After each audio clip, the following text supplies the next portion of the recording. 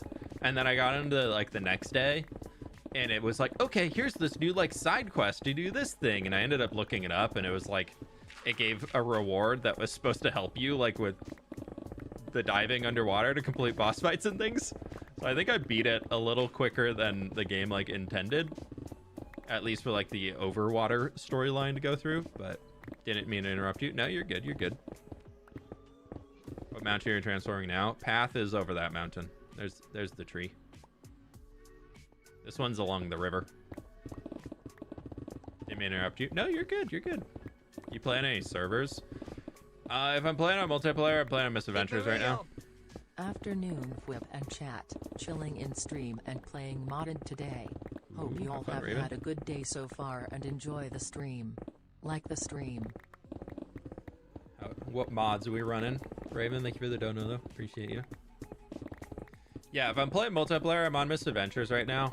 I've talked about it a few times, but just the unfortunate side of it is that every once in a while content creation has that pull of it that you got to focus on. If you're a full-time content creator, you need to focus sometimes on the series that are making money and getting more views. I really, really love being on Misadventures, and I really, really want to get back there eventually. But just for the truth of all of it is that the last video that I published on Misadventures, I ended up paying my editor more money to edit the video for me than it made off of YouTube ad revenue. So it's a little difficult at times to be able to jump on there and record, and trying to figure out how I can do that in a way that's, it's either I can edit the videos myself and just very, very slowly chip my way through them, or I need to figure out how to, which then still takes hours out of the day, which takes away from other things. And unfortunately, with how YouTube goes, is bad uploads don't exactly help your other uploads to get more views. So it's kind of a weird point in all of it, is that Misadventures just purely is not getting the attention that I need it to in order to take a full video slot on my channel. Shovel says there are new dungeons coming to Misadventures. Yeah, they should be coming somewhat soon. Mine is supposed to be coming soon. I will definitely be back on when mine gets finished up. I will, that'll be a second channel video of just like an uncut run through the dungeon that I made, that once Lizzie is able to work her magic and bring it to life, then as the creator of said dungeon, I gotta be the first one to run it. Hey, for real. Legendary Edition mod pack is the mods running. Fun. Cool. I don't think I've ever played that one.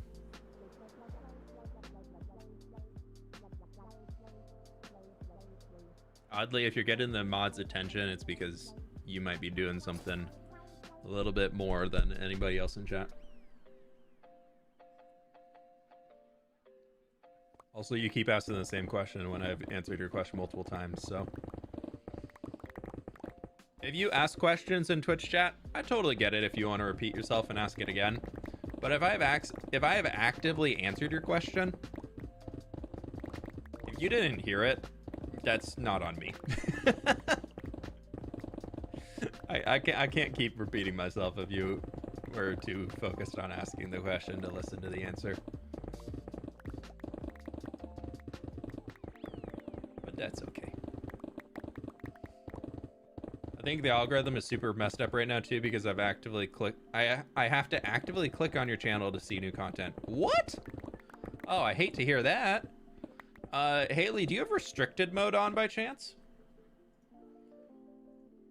Let me see if I can show this in a way that doesn't.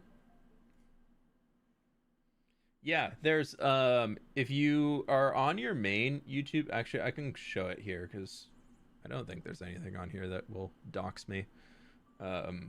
but if you're on your main page here and you just click up at this point, there's restricted mode down here.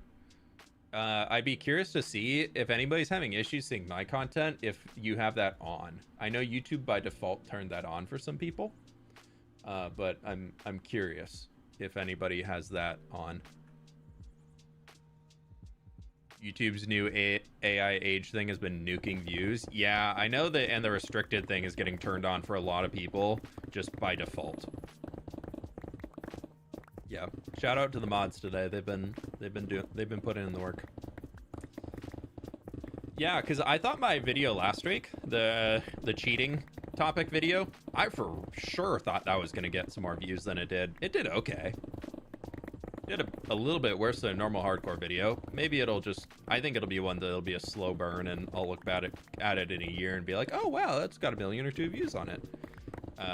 But for right now, yeah, it's kind of has not been raking in the views too much.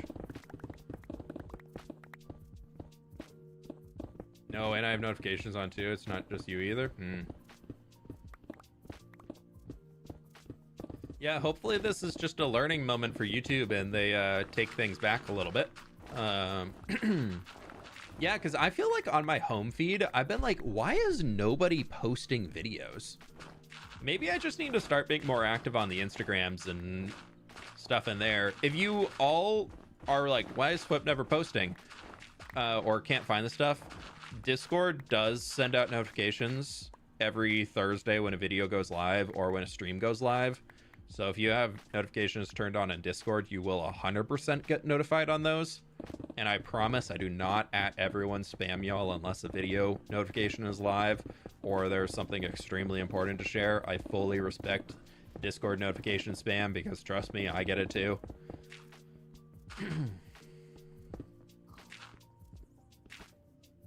But yeah, so if you do want to, that's a good way in getting some more assurance and actually getting notified of things.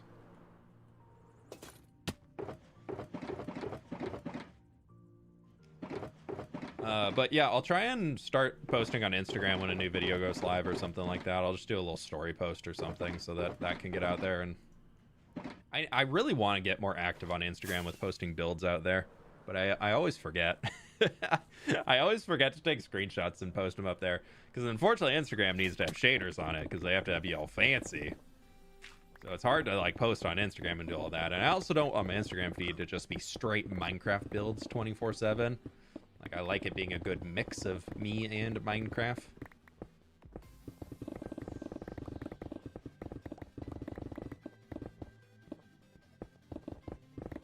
How many blocks do you think this guy's breaks in his time playing Minecraft? Well, in this world alone, we've broken well over 5 million at this point. And in the building with whip world, I know we broke close to 4 million, I think. So I wouldn't be surprised if I would say my, not including creative play, because obviously you can do 1 million blocks with a snap of the fingers there. I would say that I'm probably in like the 15 million block mine range. Because I think most of what I've done has been between building with whip and hardcore season 3. We did a decent amount in hardcore season 2, but like not multi-millions. Maybe close to 2 million actually in there. Why does this mountain have to go? To make way for a smaller mountain. And my mom. My monument. Monastery of Millions. Go along with our 1 million block mine. That's Silk Touch? That is Silk Touch. If you somehow die, will you start a new hardcore series? I don't know if I'll start a new hardcore series. I will start a new Minecraft series. I think if this world ends, I think I'll be going to regular survival. Mostly because of how I play Minecraft nowadays is really for that long term, like really just like going for building up the entire world. And I think after this one ends, because it's hardcore, it'll happen eventually. That's just it's the stats are not in my favor of this world lasting forever, ever. We've already lasted a super long time, and I'm not worried about it going anytime soon. I feel like I'm a pretty good player at this point in time, so I don't think there's anything that's gonna just like really catch me off guard. And with netherite and all that, a random creeper can't do it. So I'm not super worried. It'd really be like getting caught by a warden, or if Minecraft adds a new boss mob or something like that into the game that you have to fight that is like an actual difficult fight. I think that's the way I would die, or some like gimmick of getting stuck in like zombie piglin or something, but we don't really have to worry about that type of stuff. So I think I'm just gonna keep mining. I don't really care about picking up all these resources for a bit. Let's just keep mining. We're wasting time flying up and down. Don't sleep to save some days. I already don't AFK in the world to save some days, and I would prefer to sleep because I don't want to be here fighting mobs the entire time that I'm trying to dig at night, and I don't want to torch spam areas that I'm working on.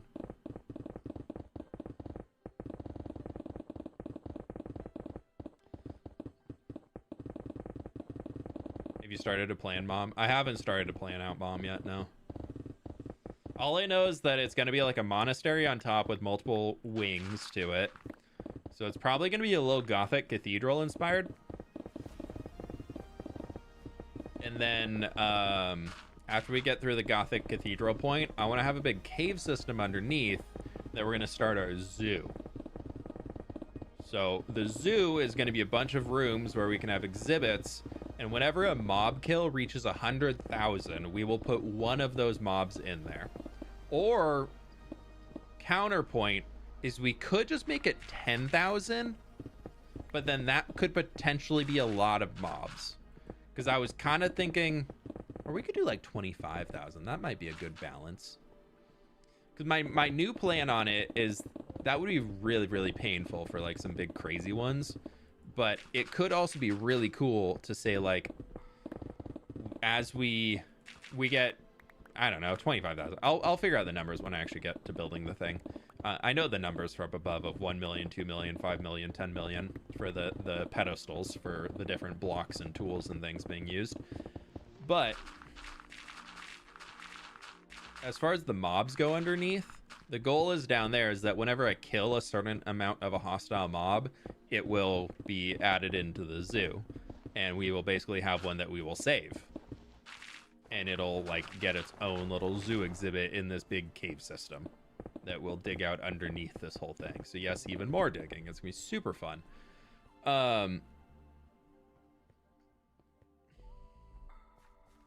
So yeah, that's all gonna be like over in that section.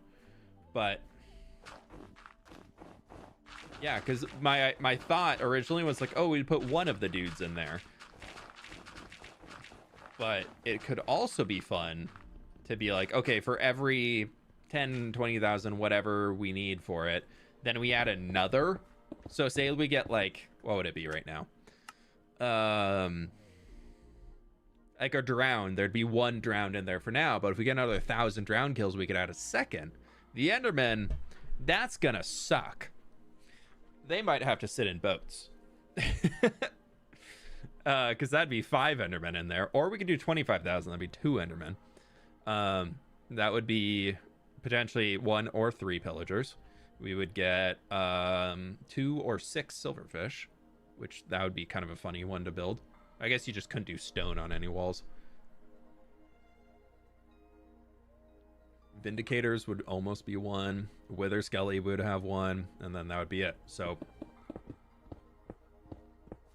is that where you put the Halloween mobs? Yeah, that's also another plan for the space, is that as we build it out, I want to put the Halloween mobs in so we can finally get them out of their boats. We'll latch them up to Happy Gas and move them. It's going to be so easy. Oh my god, I'm so excited I waited to do that. I was stressing about how I was going to move them out of their boats before because there's 2 of them per boat. Now I don't have to worry about any of it. Oh, it's amazing. Think you just make a stone enclosure and just tell everyone they're hiding. Shh, they're sleeping. Shush. Be quiet. You'll wake the silverfish. They're eepy. Leave them alone. They're just eepy little dudes.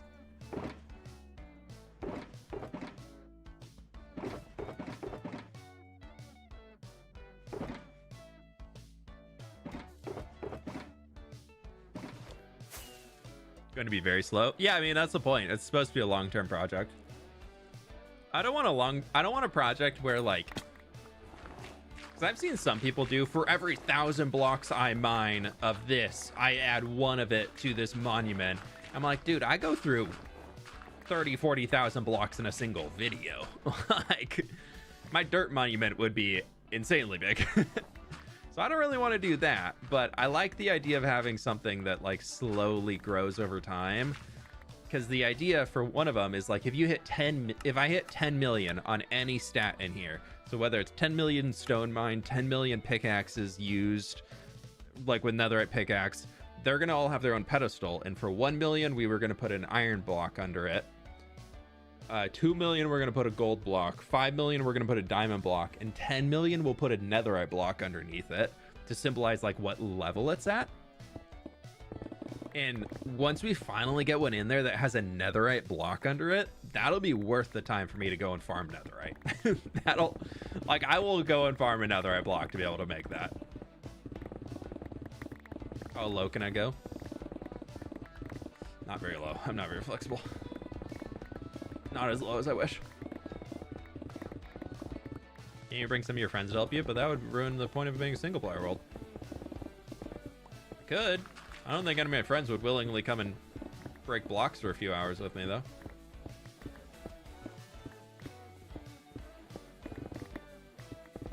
If you play an instrument, what would you play? I used to play the piano, and I can't anymore, and I so wish I still could. I played the piano for probably 4 or 5 years growing up.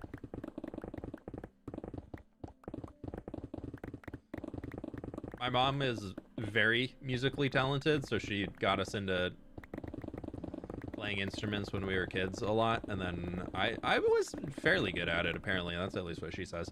And then I got too busy with sports, so I chose sports over piano.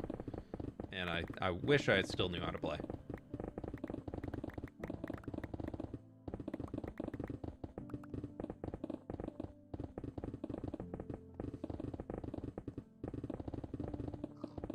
Favorite sport? I was a swimmer growing up. And then I moved into playing water polo, and I absolutely love water polo. It's not the biggest pro sports scene, especially not in the US, so it's kind of hard to find games to watch for it, but I really do love water polo. It's also kind of a weird one to watch on TV.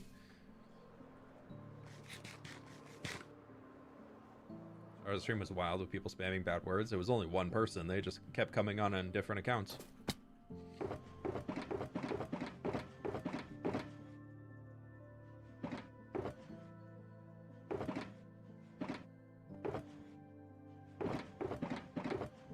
Keep it real. Do you have a job besides YouTube? Nope. YouTube has been my full-time job for, we are about to hit 6 years? Five years. I don't know. Not this weekend, but next weekend is the anniversary of when I decided I was quitting my job to go on YouTube full-time.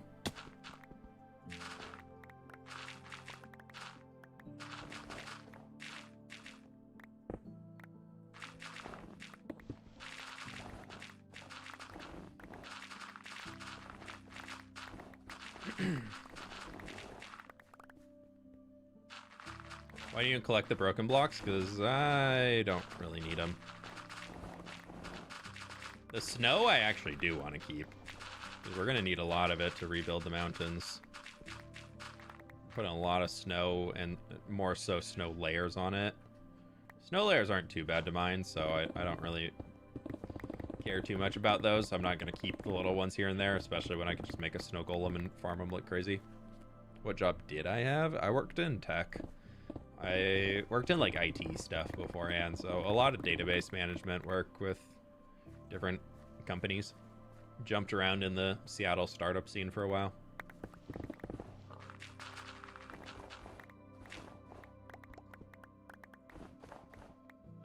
laggy? Why are we laggy?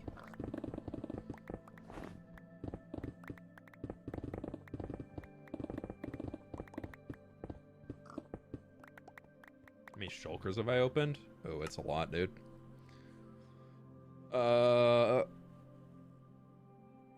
Shulker box is open, 277,000. With it being your job for 6 years, do you have any advice for like somebody starting or just?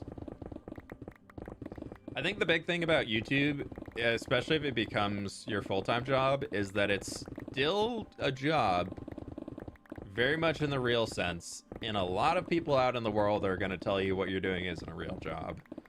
And so you need to have a lot of personal pride Would you recommend and YouTube, Twitch, satisfaction or in a what you combo do. of the two for someone that wants streaming to be their source of income?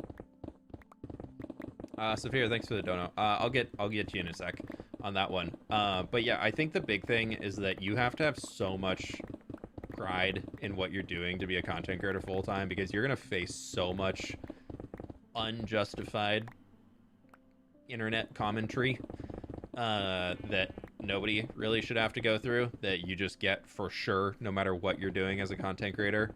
That's like a really, really tough part of the job. And then there's also the very much big side where you get a lot of people are like, you're doing what now? That's not a real job, when very much is. Or you get a lot of people are like, you don't really do anything, come over and do this for me. And so you need to be able to prioritize like your own time and be able to set those boundaries for yourself to be able to get done what you need to get done. But then I also think a huge part of it is that it's very easy to lose your passion behind what you're doing as a content creator by getting so caught up in trying to win the algorithm, to make the most popular video, to do all those things, blah, blah, blah. And there's so many people that get so focused around this, like, I need to win this algorithm, I need to do this thing, I need to like win, I have to keep getting the next big video, and they get so caught up in the numbers that their love for it, for why they got started originally, just disappears, and then they hate what they're doing, but they feel stuck in it. So I think building a channel around what you actually want to do, and then if that's not successful, then maybe it's just not meant to be, and that's okay. But I think anybody can find success in what they actually want to do on the internet. It might be harder than just chasing the common trends. Like, you have all those, look at all the 100 days Minecraft YouTubers that popped up when that trend was huge, that they were going crazy, millions of views per video for every single 100 days that they put into a video. But the second they make series that do not have the word 100 days, 200 days, survived in hardcore survival, whatever it might be, they go from getting millions of views to getting like 3,000 views a video. And then like most of them have quit. Like, because they realize that, oh no, this thing that grew my channel, I don't want to do, and I can't do it. Like, I'm so done. So I would say like finding something that you're really passionate about is like, and can do through the highs and the lows.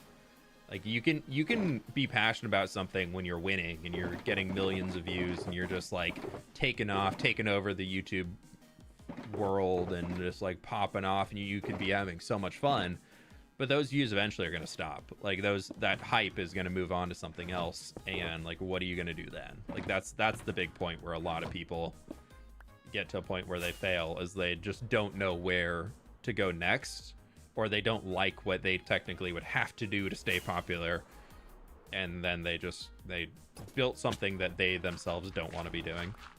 So I think that's the big thing that I would say advice wise, is build something that you actually want to do, that you fully enjoy, not something that the internet enjoys. Would you recommend YouTube, Twitch, or a combo of the two for someone who wants streaming as their primary source? Obviously nowadays, like multiple platforms is good for getting eyeballs on your content, Saphir, but don't do it in a way that's going to burn yourself out. Like, I very much will always say to everybody, like, my last little content creator advice right now, I would say, is this one is always like hard for people to grasp, I think, but you don't get to pick YouTube as your job. You got to pick YouTube as being a hobby for you, but you don't content creation. You get to pick content creation as being a hobby, that might have some monetary gains, but you don't get to pick content creation as your job. And that is something that I've unfortunately seen quite a few people struggle with that concept. Like, I've seen quite a few people, unfortunately some IRL friends too, who reached out asking him for advice, that dove into the content creation world when they were getting 5 viewers on Twitch and said, you know what, this is going to be my full-time job now. I hate my job. I'm going to do this. I'm going to grind 60 hours a week, and I'm going to turn this into a job. Like, I've got 5 viewers. Obviously, I can get 5,000. And then they didn't get any growth. And they just, like, wasted all of their savings. They don't have anything really going for them because they quit their job and just spent the entire time streaming on Twitch.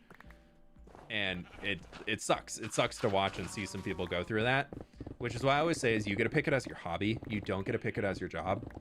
Like, there has to be a certain amount of skill and luck involved, especially if you're just live streaming instead of going through and, like, videos. You can have a little bit more skill than luck involved, but getting noticed as a small streamer is so incredibly hard today, because there's hundreds of thousands, if not millions, of people streaming with 1 or 2 viewers right now. I think a really interesting one to watch is, I don't love him, but Ludwig had a video recently, and that was really interesting. That was a really, really interesting one. That's called I Made a Secret Channel to Answer This Question. And it was, is growing on YouTube or growing as a streamer luck, or is it skill based? I don't want to get, what have you guys said? Like this video here. This I think is a really interesting one to watch if you are wanting to become a content creator. It's a pretty interesting video regardless.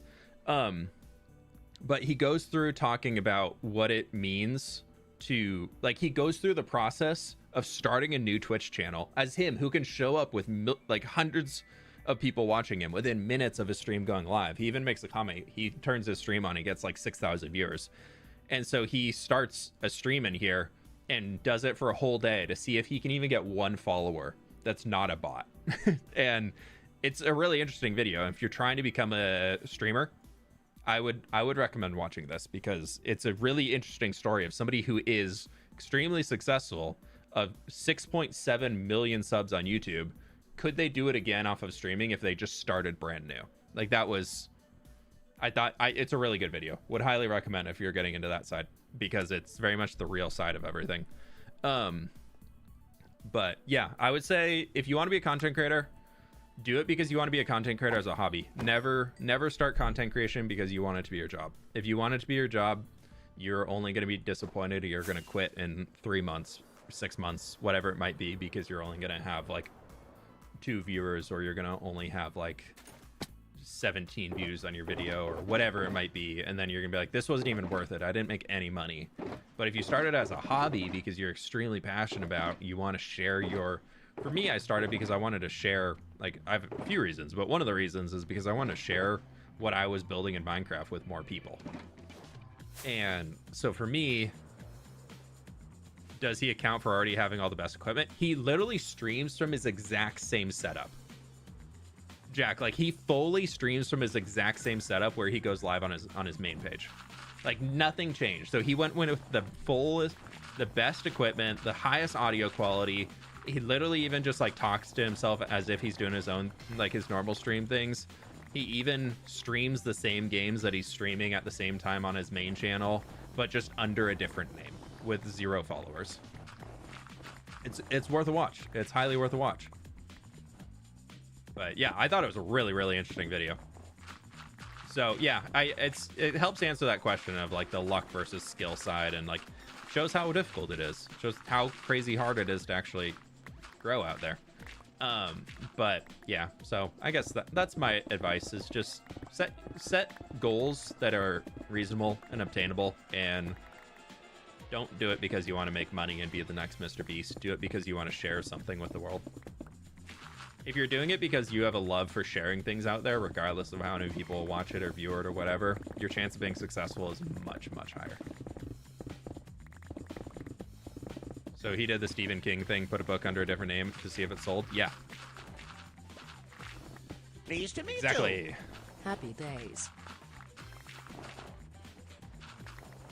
Simple Frosty, thank you for the 9 months, dude. Appreciate you.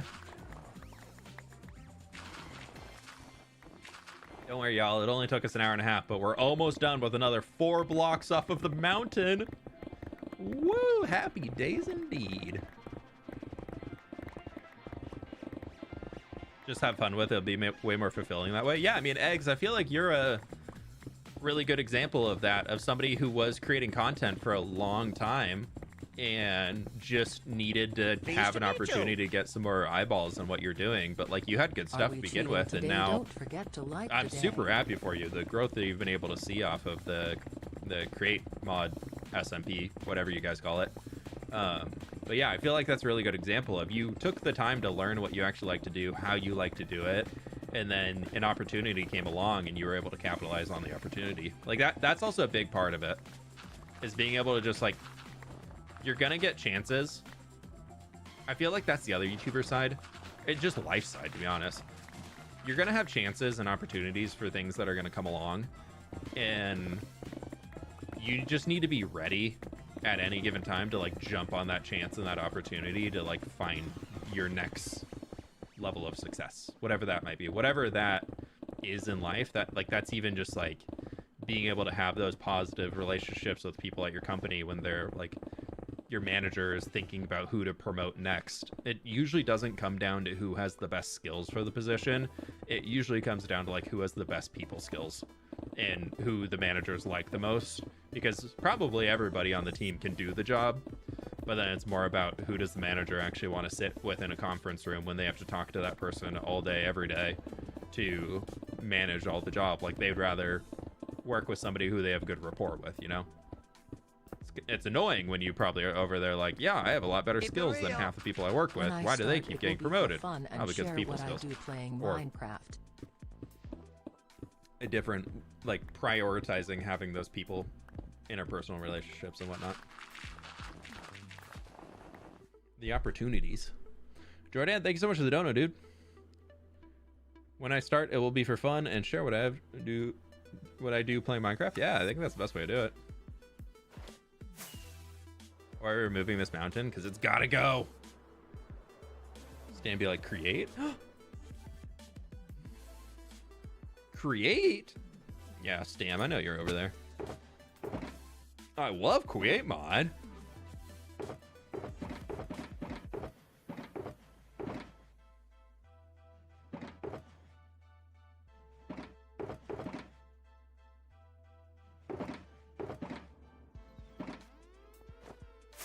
One more round and then we'll change tools. Grab the emerald ore. Did I drop one?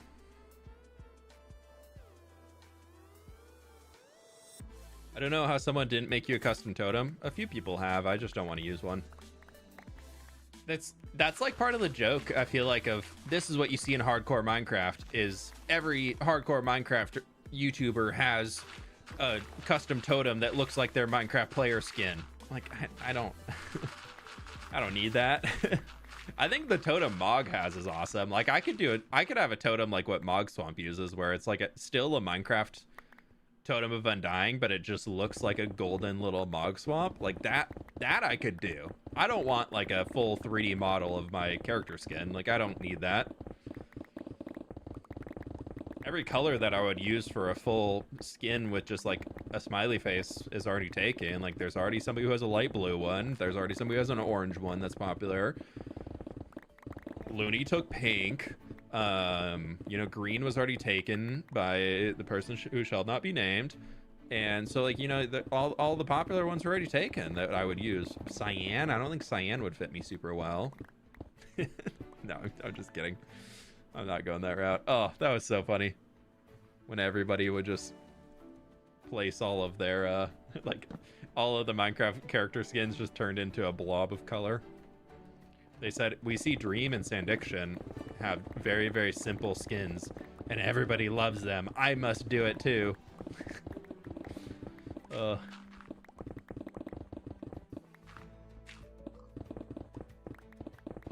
Voldemort? Yeah, basically they're the same.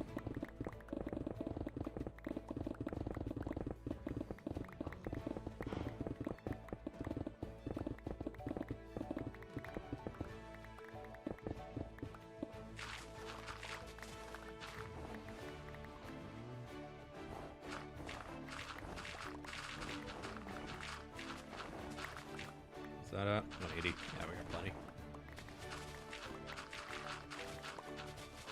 Make it look like a Labubu? No.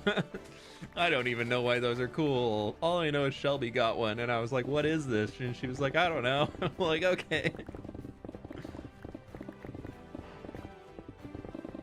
Did you see the meme of that? Oh, no. No, probably didn't. Oh, wait, the one you put in Discord? Your Discord? I think I saw that. It's so true, though. It's like, it's so incredibly true. Dude, I'm trying to be so non-stereotypical hardcore Minecraft YouTuber. Like if my entire goal on YouTube is to be the non-stereotypical whatever. If people are copying me, that's on them. Like, I got my brand, I've got my style. I really like what I do. I think the way I make content is pretty unique compared to most other people, especially in the hardcore space. And I like my stuff being a little bit different, you know? Sorry, Piggy, mountain's coming down.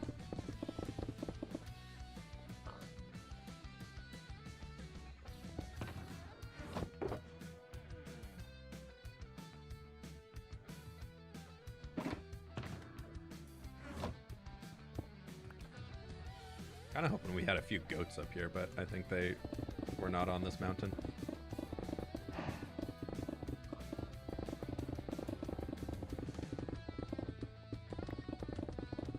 The only thing I feel like I've really contributed to the hardcore space is so many people have stole my music. And a lot of people have also decided to copy like my episode, like my first 10 episodes format. There's a lot of people that have done castles in episode 3. I've seen quite a few recently. Keep it real. Episode 3 starter castle. This is going to be the monastery, right? Yeah. The monastery is going to sit on like that end of this place that we're clearing out.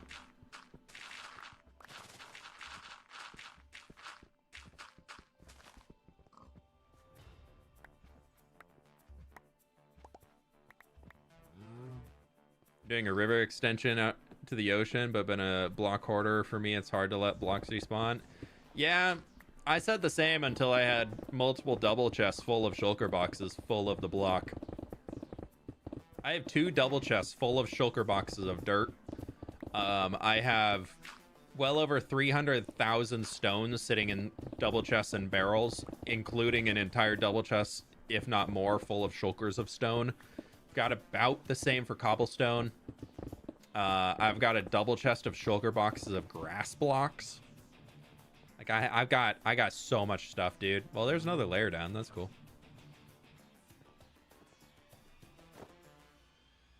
So many people stole your music. Yeah, I do love that. Like, for the artists who made the music, like, it's pretty cool that I was like, oh, I found this thing off of like way back end pages of Epidemic Sounds. And then now they're like some of the top songs on there, and I'm like, that's cool that I was able to contribute a little bit to that, of like helping them get their music out to more people. Like, now that it's been, and I'm pretty sure they get paid off of how many times the songs are used on Epidemic. I'm not fully sure how the artist side of it works, to be honest, though. Okay, why is your character move like that? Because I got a resource pack on called Fresh Player Animations, so I can be all super sneaky when I'm crouching. I can be all super cool when I'm running, or I'm sprinting. Oh, dude, I'm coming at you. I'm coming at you so fast right now, dude. I'm so quick, and I gotta eat. I do wish there was an eating animation. I do wish the hand went up to the mouth. That's also the same animations I have. Like, the piggies got custom animations too. Yeah, J-Bus, that one. I recently saw a YouTuber who copied your ocean monument design completely. Yeah, that's the way it goes, dude. I could spend entire, like, weeks, weeks of my time going through YouTube of finding people who either copied my builds or stole my builds or whatever. There's still a Russian YouTuber who records in Russian that anytime I upload a video, and the best part is they're an active patron of mine. They don't even use a hidden name. I banned them a few times and they've come back under new accounts, so I'm like, whatever, at least give me your $5. But they take, oh, hey buddy, they take every single build that I make and make tutorials off of it and claim it as their own.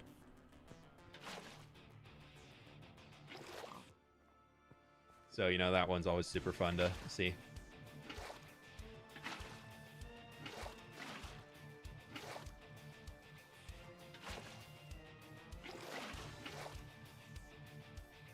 Oh my days, that guy. Yeah, they're still about. They're still about doing it. I know they steal pretty much every single build Mythical Sausage makes as well. But their entire channel, I've even been on a call with YouTube before, and YouTube's like, well, technically they're not breaking any rules. I'm like, how are they not breaking rules? They are literally stealing content. They're like, well, actually, they're doing it in a way that's delivering it to a new audience. I'm like, you guys just love how many millions of views that creator gets. For real. Don't you dare break another tool this dig. I haven't broken one yet on this dig. Any more creepers in here? Nope, we're good. Who is this thief? I don't even know how to pronounce their channel name. It's in Russian.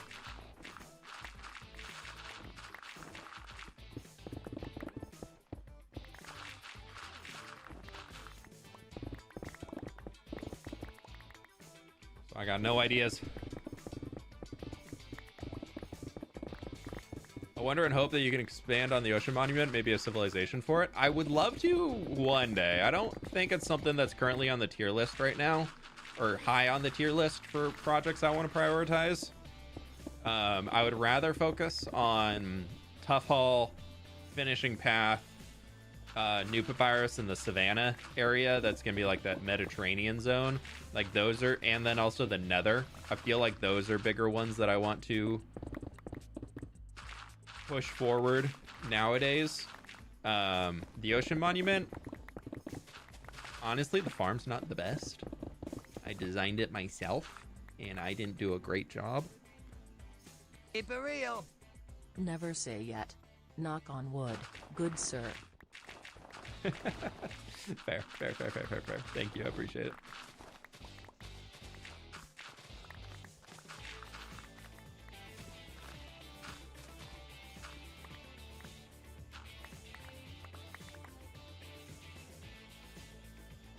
I remember Jimmy's video where he stole one of your builds as a joke. Yeah. Didn't he did me, Sausage, Gem, and somebody else. And like, I think all of us just, without even missing a beat, were able to be like, no, that's mine. Like, not even like a second guess. I don't think Jimmy got away with even like 20 seconds of one of us believing that that he built it instead of it being our own. The fact that all of us could instantly recognize, be like, no, I made that.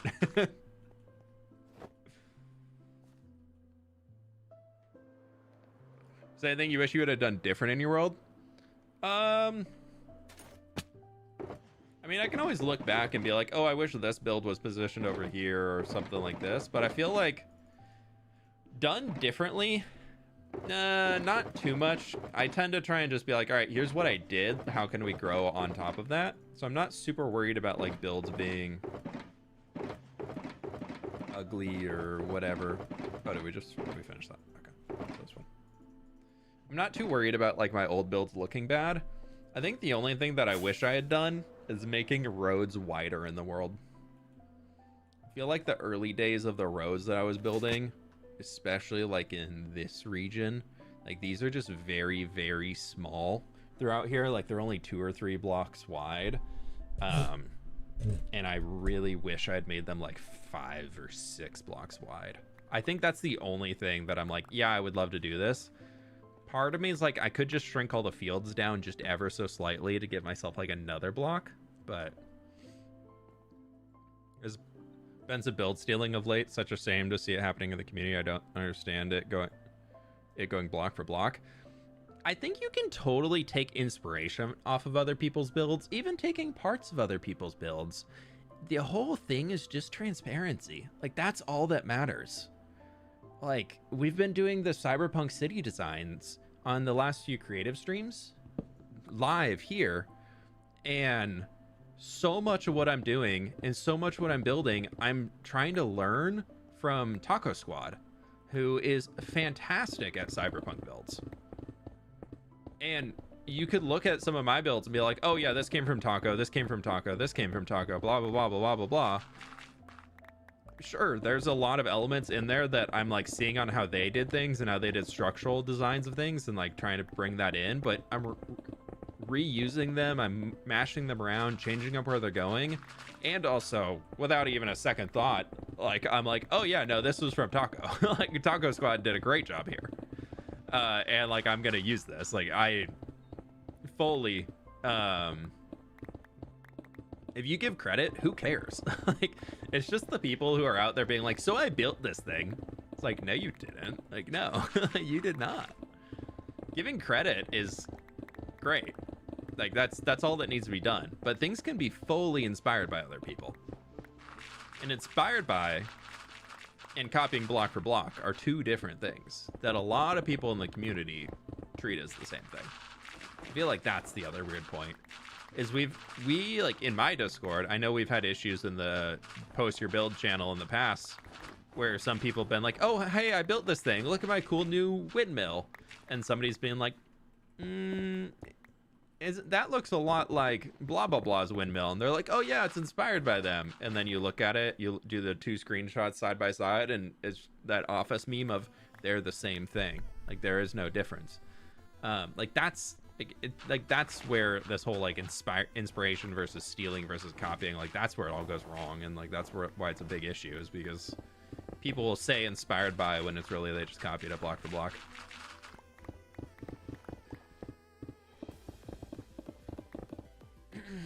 Nobody should make a big deal with if you credit and are transparent when the inspo comes from. Yeah. All it is transparency and like having that conversation instead of trying to hide it. Like that's all it takes. that's the life skill right there, is transparency and having the conversation before somebody calls you out on it. It's amazing how many things in life that can prevent problems for. Instead of being like, oh, I'll just have that convo if somebody catches me, versus just saying it from the get-go and not having a problem to begin with. There's no innovation without inspiration. Oh, 100%. I truly believe that no artist can deliver their best work without being inspired by others.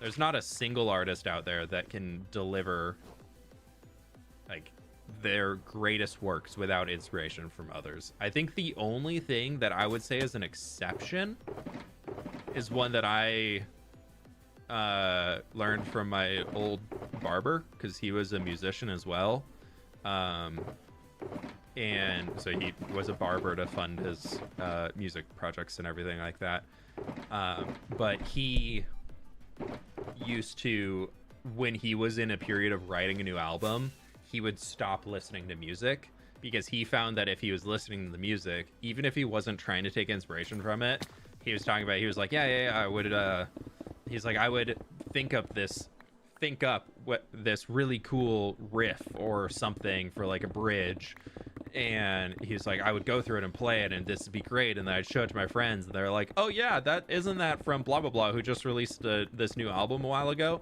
And he was like, yeah, I just couldn't not, like, my brain was just thinking like, oh, this thing this other person invented, like, didn't even connect the dots of being like, oh, it came from there. But then, so like, I feel like that's the only one where like you need to get inspired by other mediums, but like you can still find inspiration, but just like having the other mediums as ways to inspire you. Electro durability insanely low. Go, dude, it's like 86. Good. Electro's gonna last me another hour if we're only flying this much.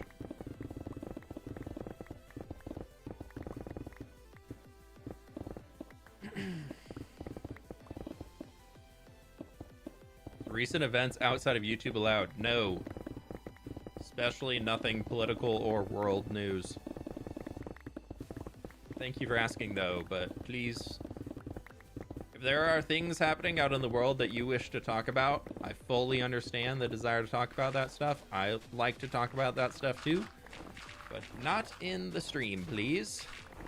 This is a place for people to be able to get away, to take their mind off of things happening out in the world and just enjoy a little while of relaxation and good old Minecrafty vibes. So feel free to talk about that stuff elsewhere on the internet where there are spaces made for talking about that stuff, but please don't bring that into here. Appreciate you asking though. Starting my forever world. I'm a day 160 already, but getting kind of bored. I built houses, crop farms and stuff. What would you build next? I don't know. I don't know. Change it up. Build a redstone farm. Build a bigger house. Build a transformer village. All that.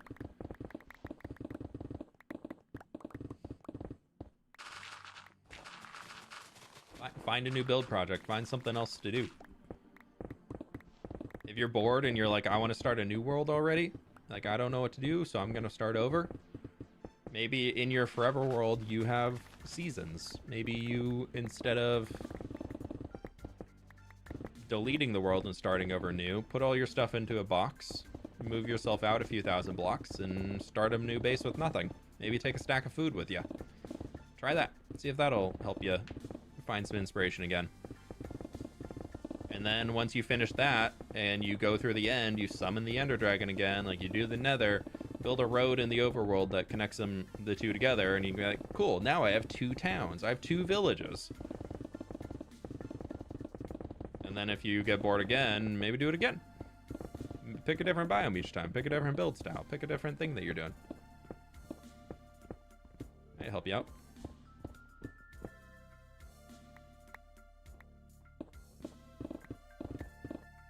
Made a house out of chests. You've got a long ways to go. How do you feel about seasons being added to the game? I would absolutely hate it. Because if seasons come to the game, I'm assuming that would bring some amount of...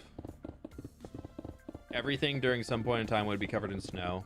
Everything during some point in time, all of your crops would die. There would be points in time where all of your flowers and leaves and stuff would die because they'd be falling off of trees. So a lot of the decoration work that we put into our builds right now, if you're playing it with like seasons and things, there's a lot of potential for those to just die. I would prefer, instead of seasons, we already have most seasons in Minecraft outside of fall. And if you think about it, we have meadow biomes that you could kind of say are spring. They're full of flowers and they're usually higher up in the mountains. They're higher elevation. Usually mountain flowers and things like that come out about the springtime. So you have that in there. You have your sunflower plains, which you can kind of say is like a summery biome. We've got all of our snowy biomes, obviously. So those are our wintry biomes. But we don't really have any fall biomes. So I would say like having some fall, like red, orange, yellow leaves. Even like a dark purple leaf or something like that. That will, like some random oak forest will generate with those darker leaves. And you can get like fall oak saplings or something like that. Or I think that would be a much better Minecrafty way of pulling off seasons than having those types of things. Same way that I don't really want there to be like new types of weather. Like I know some people are like, I want hurricanes and tornadoes in Minecraft because those mods look so fun to play with. When in reality, all that would mean is any of your builds, there's no permanence to anything you watch, anything you build anymore. If you add all of those crazy biomes and changes and stuff, a lot of like why Minecraft is loved by a lot of people, of you can build what you want to build and then it's going to be there long term, like you lose that when you start adding in all these seasons and whatnot. Cool to have maples in Minecraft. Oh dude, a little maple tree would go so hard. I would love to have colored leaves. Even if it's just like fall leaves. Oh man, I would love that. Pale oak leaves are pretty good, but I do wish we had even like a lighter, like wispier version. Dude, why we got so many spammers today?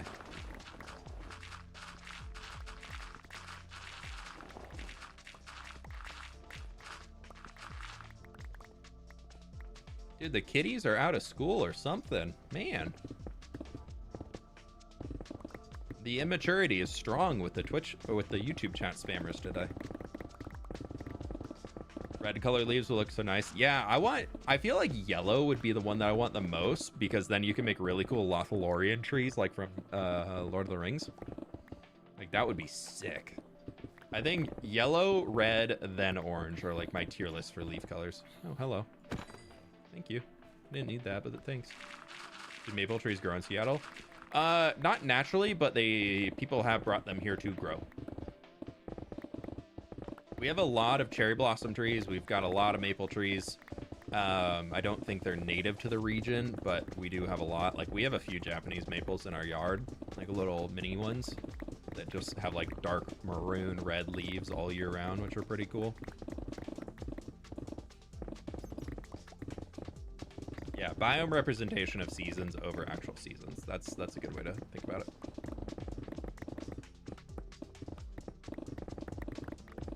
A dark purple leaf. Yeah, I think that could be a really fun way to do it too. 3 different trees that could have 3 different fall colored leaves. Yeah, exactly.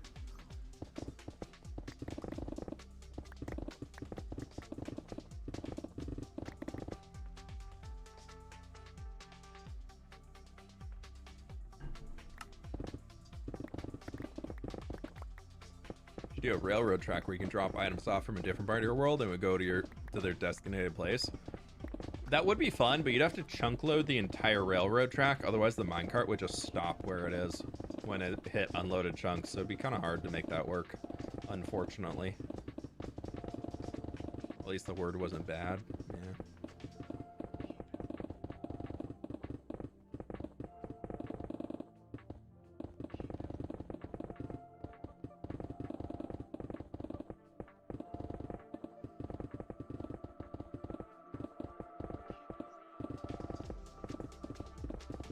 We have had a few kiddos come in on their parents' YouTube accounts. That's been pretty funny sometimes. You'll see like a YouTube account with just somebody who's obviously not a 10-year-old in the profile picture. And it has like, we've had a few people who, and like on their business account is like named after their business or something, or doctor blah blah blah, or with like their medical profile picture, and they're just spamming like the same way that kid was. I'm like, oh, I feel so bad for that person if they actually liked the channel. Oh, we have to ban them now because of their kid.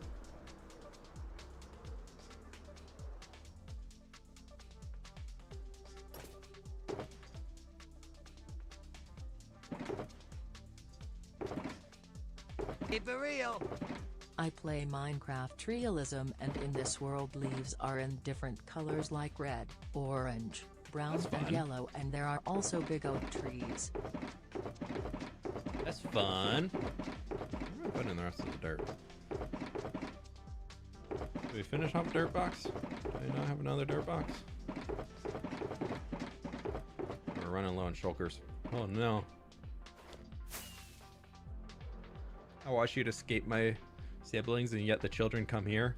Oh no. Yeah, y'all gotta remember that this is very much a huge mountain range, or mountain that we're digging down. We've got another few weeks of digging sessions at least. But we did, on top of the 5 that we're taking right now, we did 5 off of the top of above this too.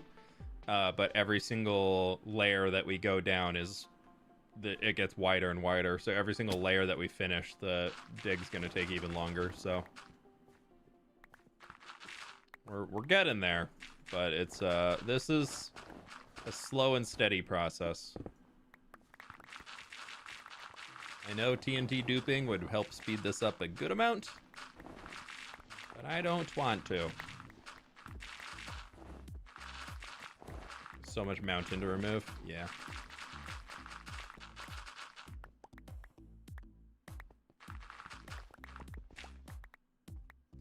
What's your main inspiration for the city of Path? What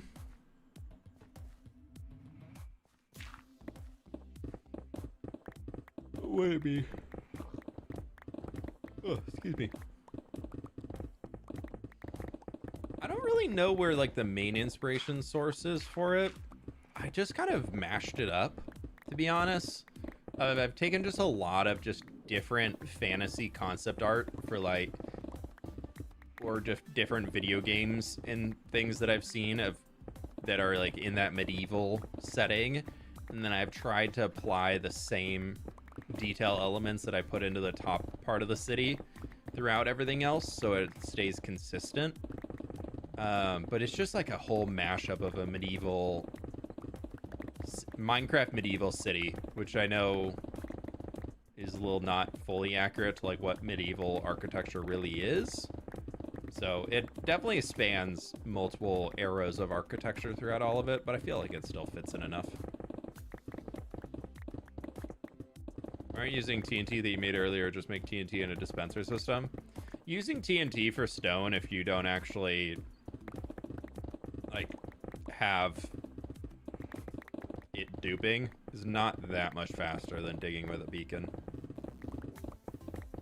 And there's a much higher chance of death. This mountain is so much larger than the one at the dog brewery. Yeah, but it's not any, it's smaller than the one that was right here. And we don't need to take this one down all the way to water level. Well, that one did take us a month of digging, so.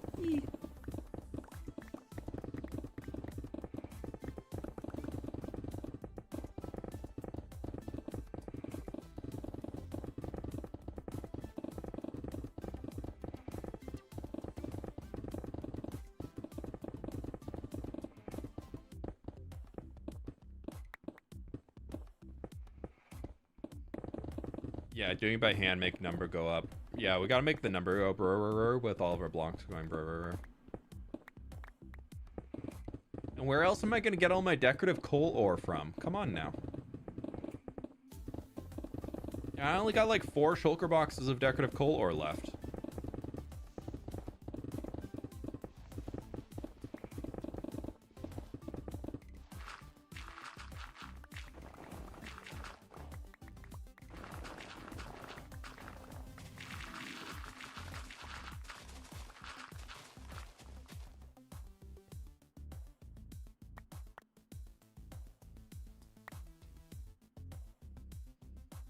Get rid of some, keep all of our dirt, and I would like, I think, the snow more than the stone.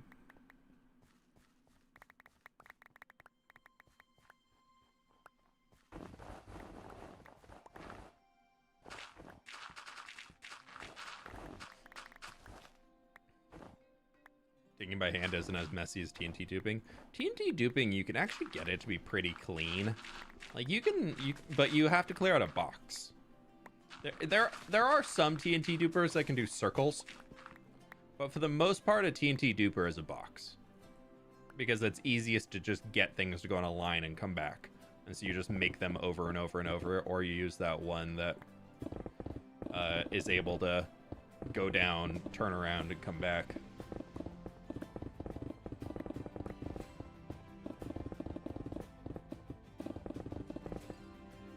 To be fair, I have 8 perimeter farms in my world, and my stats do now represent that outside of slime blocks placed, 54,000. They do represent it, Quiller? Like, do you dig all those by hand? Or do you TNT dupe your way through those? May the next update give us improved inventory space. The problem with just improved inventory space is if Minecraft adds another, like, row, so you get 4 sets of 9 inventory instead of 3 and then your hotbar, it's just gonna make the issue just that much, like, it's just, the issue's just gonna come back again. They do not. Oh, okay. I also think that's fine. I don't have anything against TNT duping. Like, if you want a TNT dupe to save yourself time and you want to AFK your way through it, and you only got a limited amount of hours to play Minecraft, just go TNT dupe. Who cares? If you have more fun building crazy technical farms and perimeters than you do by staring at a mountain, digging out the thing, go dig out the thing. Or go TNT dupe and get rid of the thing that way. Get on to what is fun in Minecraft. Don't get stuck in the tediousness of Minecraft because you feel an obligation to do it. Go do what's fun. Go have fun in your world.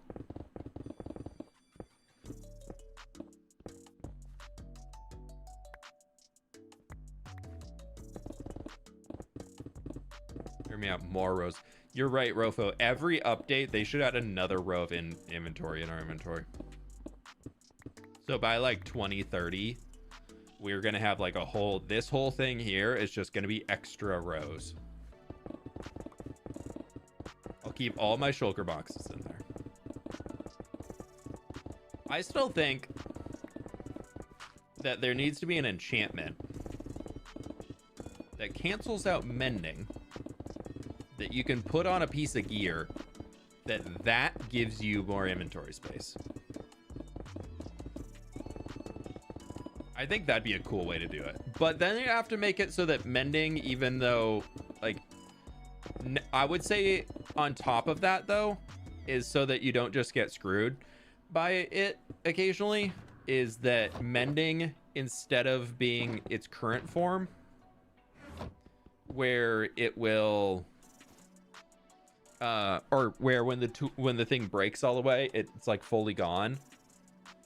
I think mending needs to be moved into a way that works like the elytra, at least on netherite gear. Or maybe have an enchantment that makes it so it does work that way if you don't have mending on the piece. Like, so that instead of these being a fully repair themselves, but if they hit 0, they break and they're done. What if you had one that did it like the elytra, where when the elytra goes to 0, it becomes a broken elytra? And so you have, instead of your tool breaking when it goes to 0, it becomes with a broken netherite pickaxe that can no longer mine anything. And say, like, using it is the equivalent of having slowness. And then make it so that you can repair it. Like, throw a new netherite ingot on it, and you can just repair it instead of losing all of your enchants and everything. I feel like that could be a great way of equalizing mending out. Is you have that, but then you also get some other bonus out of it, so that mending is no longer the, like, end-all, be-all, best enchant ever. Outside of infinity, you know, infinity is much better than mending for a bow. Scared me, buddy. Small drip leaf? Nrrr. That's actually not a bad trade. This would be a great one for a super flat world. Pale oak and acacia. And gray dye. Can't get that in super flat. I think it's kind of the same as shulker boxes. What could be a better solution to inventory management? I think the biggest solution to inventory management revolves in them breaking their ideology of 64 blocks as a stack. Which I don't know if they will ever do that. Part of me thinks that Mojang will never break away from 64 blocks being a stack. But I think that is like the healthiest way forward for the game. Just take that.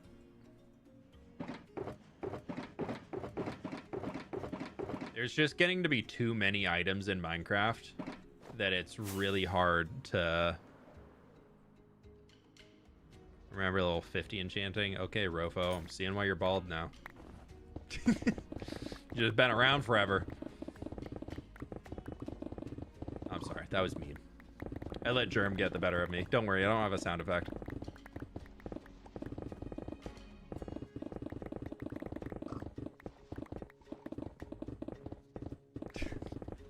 It's his profile picture.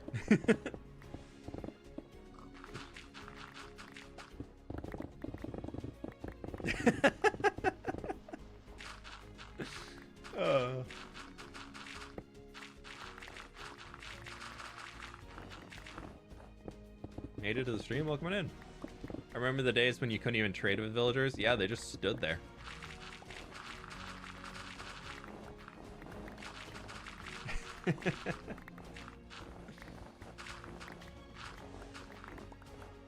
Also burning through people. Hey, you know, I just know if you go into a Germ stream and Rofo shows up, there's a sound effect that plays for him every single time.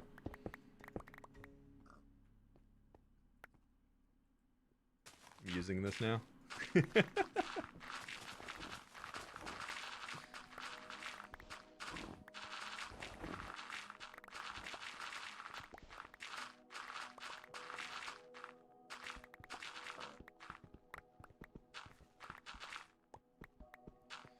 they're gonna do it, they're gonna break away from the nostalgic number 64. That's also the first number I learned and the classes 2 to 4. Yeah, I mean 64 makes sense because it has the bit value to it. Like it's really good for like a technical perspective, especially if you're using Java. Like it's very easy to store things in multiples of 2.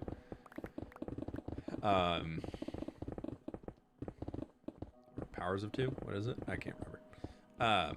But like if they just made stacks 256 versus 64,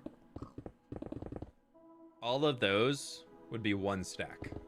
Like that would be a huge change for Minecraft in terms of, it wouldn't help with the block bloat that we currently have in the game when you take into account all of the trapdoors and slabs and stairs and walls and fences and buttons and pressure plates and bloody blahs.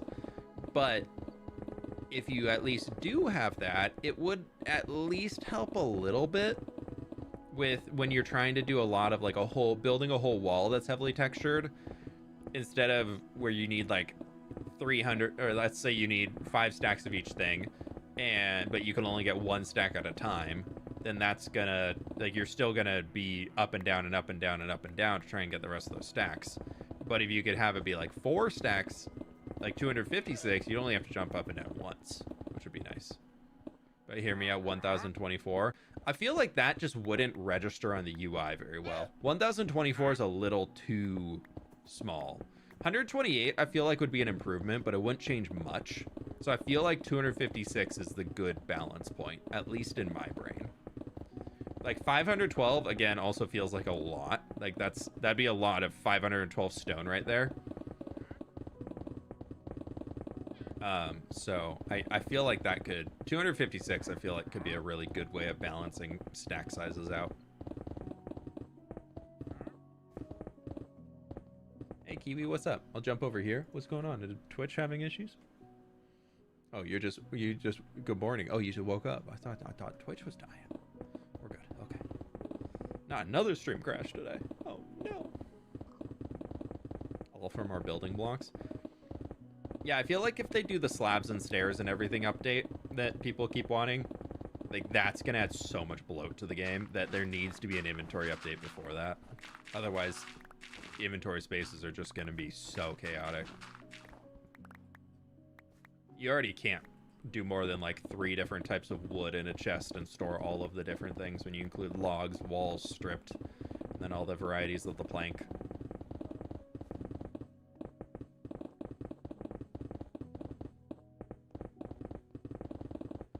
Aren't there any mods for more stack caps? Yeah, there are. There's a lot out there. I know some creators use them, but I would love to use it, but I also don't want to break away from vanilla. I don't want to wait for mods to update before I can update to the next version outside of like visual changes.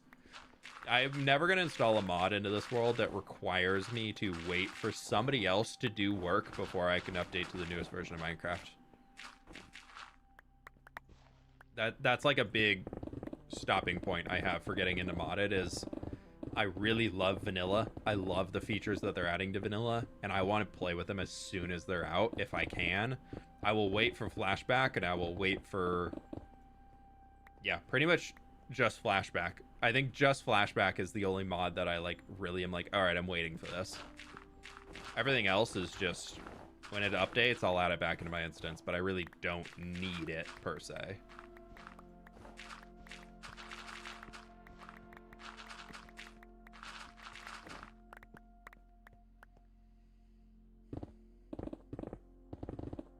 My chest room is 2,000 items, and it really isn't enough. Yeah, there's a lot of items in Minecraft.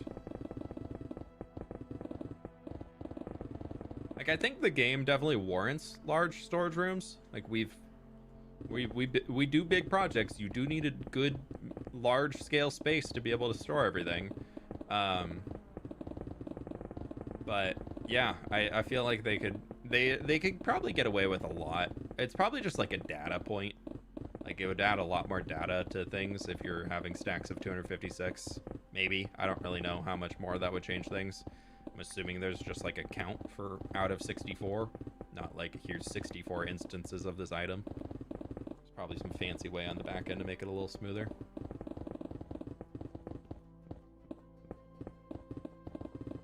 I don't know. Yeah, we're getting our brewers in for the day. I'm gonna go start the intro for the next video after this. It does not at all relate to tearing down this mountain. Nor does tomorrow's video. But that's okay. There's a reference to tearing down the mountain in tomorrow's video.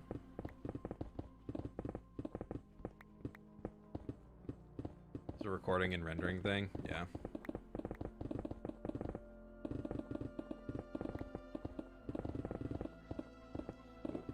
It would be interesting if they made it a game rule if it was hardware limited. Any hardware limited game rules are just gonna be a bad time. Unfortunately. Mojang is very, they kind of shot themselves in the foot with this one.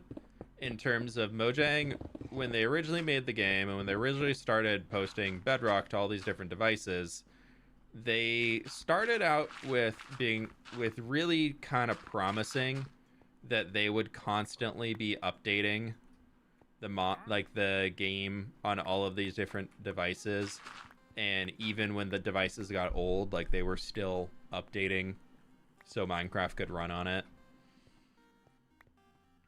And they were really holding back upgrading systems in Minecraft because it would be more technically advanced and require more computing power than some of those old devices could handle. Like, Minecraft for a long time was still working on, like, original iPads, which the tech on those things is ancient by now, let alone how much the iOS operating system was trying to kill them anyways. But Minecraft was still able to work decently well, like, with decent playable levels of FPS. And so Minecraft recently, like 2 updates ago, finally announced that they're no longer going to be supporting some old systems. And that was the first time they've ever really done that. And so many players were like, well, I can't play the game anymore because that's the system I play Minecraft on. And, like, Mojang has now abandoned my ability to play Minecraft. When in reality, they didn't take Minecraft away. They just said you're not getting any more updates. You're just going to get what you have here because we know it works on your system. So I think Mojang is, like, overly careful about how much they update technical capacity requirements for Minecraft itself. Like, the latest snapshot that came out yesterday had a note about an OpenGL version change, and they put in multiple notes about how, like, some people could be affected, most people shouldn't, blah blah blah. So, like, by the logic they use there, like, you can recognize that they're still trying to deal with that, of seeing how the balance can go forward on it. So yeah, I don't know. I'm not too hopeful for many actual technical changes in, like, hardware level for especially Bedrock, and unfortunately with Java being guided a lot by Bedrock development principles because they don't want to add things to Java that they can't add to Bedrock. It definitely adds some complexity to it that you don't really see at the surface level. Playing Pokemon Scarlet. No worries, Megan. Welcome in. What does Biome Losers update mean?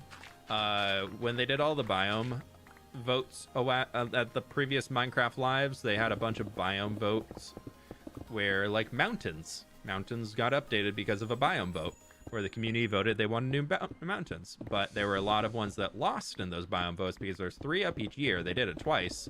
2 have come in. But the Mangrove Swamp was technically, like, they said Swamp Biome was one of the losers, but Mangrove Swamp were added later, so that could kind of count for one.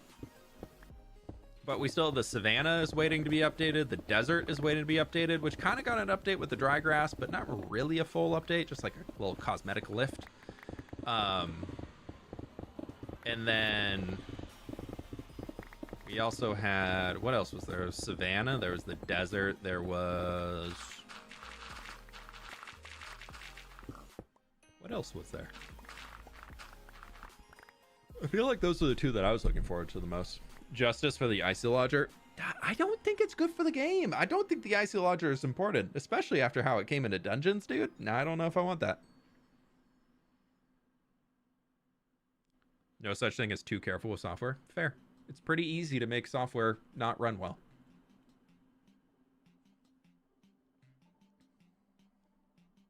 Yeah, I'd love for the desert. Oh, the Badlands. The Mesa biome was also one that lost. They were going to add tumbleweeds and vultures to it. That would have been cool. I feel like the Savannah is the biggest one that I want to see overhauled because they said they were going to add baobab trees, which would be so fun. And they were going to add ant hills, which I think would be a way to automate log stripping. Ideally, would be my use case for them, which would be super cool. And then I'm trying to think what else was in there.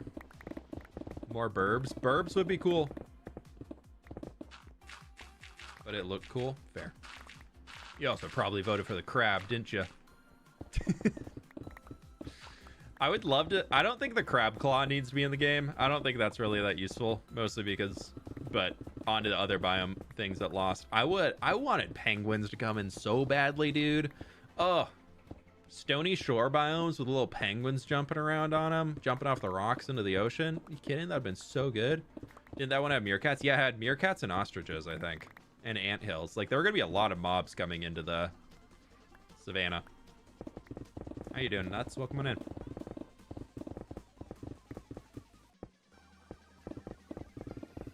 So it wasn't avoidable, so if you ran into it, you'd have to fight it. No. Yeah, the Iceologer basically was like a mob that would spawn on top of mountains that would throw ice at you as you're trying to climb the mountain. We already have goats trying to knock us off mountains, dude. I don't need an Iceologer up there. Baobab trees, are baobabs the trees goats climb on? I'm probably saying it wrong, but I know lions and whatnot sit in there. I don't know if maybe baobab trees are. I don't know. I don't know regionally where they exist. Crab reach would have been great. Would have been nice with the happy gas, let's be honest. I feel like the problem is that the crab claw, for what the definition they gave us, was block placement reach, not block breaking reach. They only said block placement reach. And that's where it lost for me. That's where it went from A tier to F tier. Because if you're telling me that I can place a block from an extra few blocks away, but if I place it wrong, then I have to walk up there, the 3 blocks, whatever, to break it. That, I am pronouncing it correctly. Nice. Like, that ruins it. Basically, it makes misplacing a block so much worse. Like, misplacing is already a pain if you're working with something that takes a while to mine. You gotta break it, you know, or if you get something at the wrong angle, then you gotta break it and blah, blah, blah. Like, I don't see the crab claw really helping that much, you know?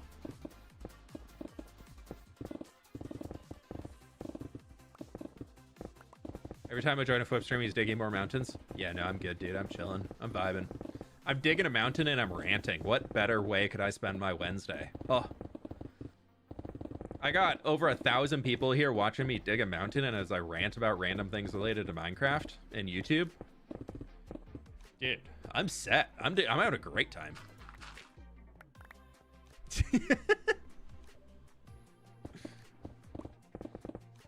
Tell me a better way to spend a Wednesday.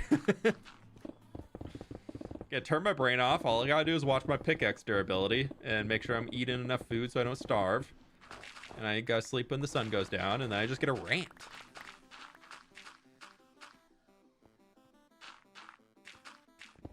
I wish they said it had grappling hook capabilities too. I would love to have rope.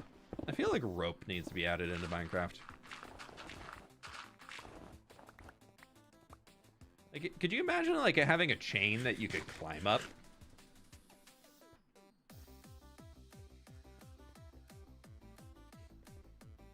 Like, take a chain, just turn it brown, fill in some more pixels, and make it so I can climb up the thing. All those mechanics exist in Minecraft. And maybe make it so it's reverse scaffolding, so you can place it up going down instead of scaffolding. If you right click on scaffolding, it just keeps going up or keeps going sideways. If you right click on rope, just make it go down. Think about how much easier and more approachable caving would be if you don't have to dig your way down the side of something. You can just go up to an edge. Maybe you place like something that you can tie the rope off to, make it so it has to be tied off on a log, I don't know, and then you just go whee, you're just dropping down, dude. cowboy shenanigans. I mean, I don't really need to be able to rope cattle or anything like that. Just for the aesthetic look, similar to the leads, absolute vibes. Yeah. I feel like something like that could be really, really cool for the game, though. Dude, my posture has been so bad recently. I just like keep like hunching down here.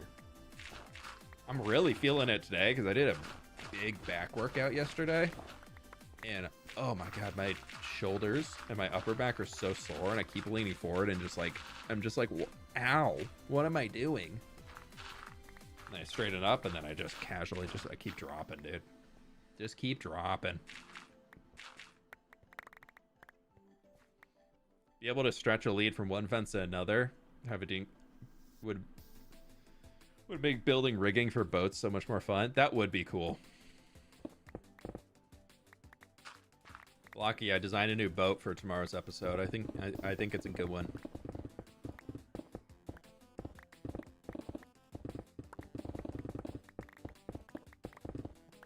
I like to have a crab claw because it means a lot of system for artifacts, which would be so sick. I was assuming they were just gonna have you clip it in your offhand. I don't think like you're talking about like an extra slot up here, right? I don't think. I would love for that to come into Minecraft, but I don't think we're getting that. One of Minecraft's philosophies that I know they have when it comes to things that players are using is if it is actively being used by a player, it needs to be visible from this state. And there has to be visual clarity to it. So having a way that, like, if you're wearing an elytra, you can see the elytra on the player. You can see the lack of the chest piece from the front. If you have a chest piece on, you can see it from all sides that they have armor on. If you have a thing in your offhand, you can obviously see it in the offhand. The main hand, you can see that. Those are the only things equipped on the player. If they had extra inventory slots up here, there would have to be some way to show that on a player. I know some mods had like a lantern that you could put up there that would show like right here on your leg, but that would like clip through the pickaxe, and so it didn't look the best. So I don't think Minecraft would go for that route, but maybe one day they'd figure out a way to make it visually clear to have an extra third, like a little buff thing equipped. Do you have any stories from your swim coach days? Like when I was coaching? Probably not any really good ones.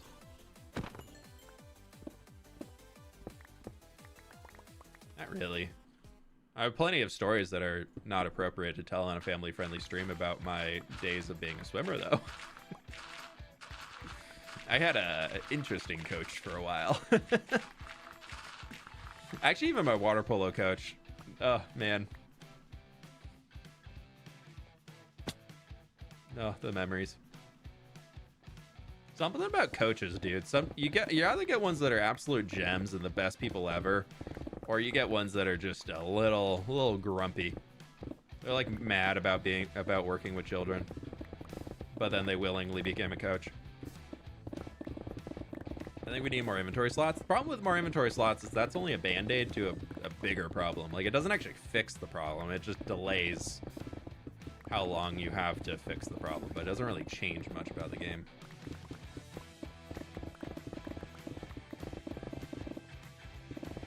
What sort of splits do you do these? What sort of split do you do these days? Regard to what?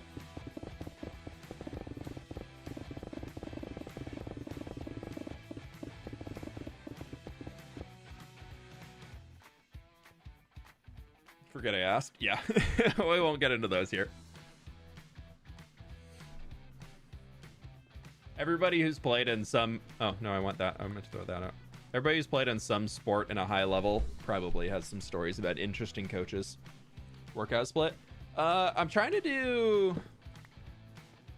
I try and do cardio 3 days a week right now. And lifting 2 days a week.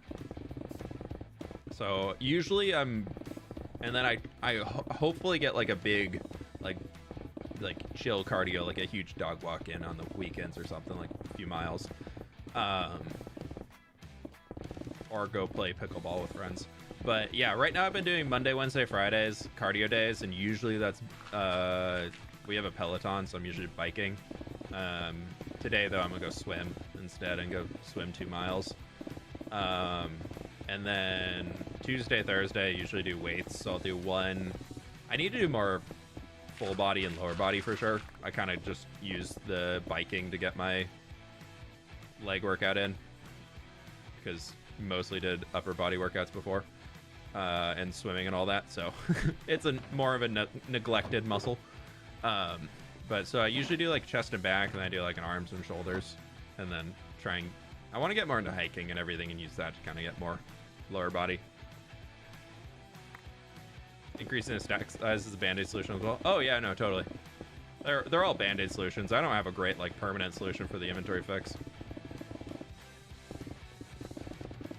Pickleball is fun. Yeah, I really enjoy it. It's just hard to like consistently get out there. I'm gonna go play a bunch this weekend though. My whole family's into it though at this point. Everybody is super into it. We love full body. Yeah, I need to do more full body.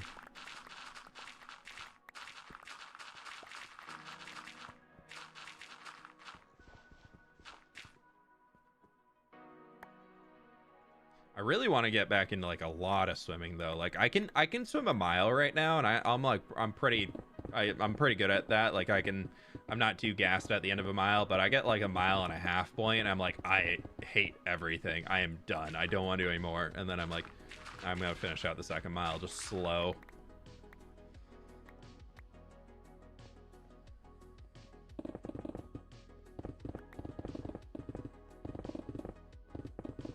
Hiking is lovely until you get lost and the sun starts to set.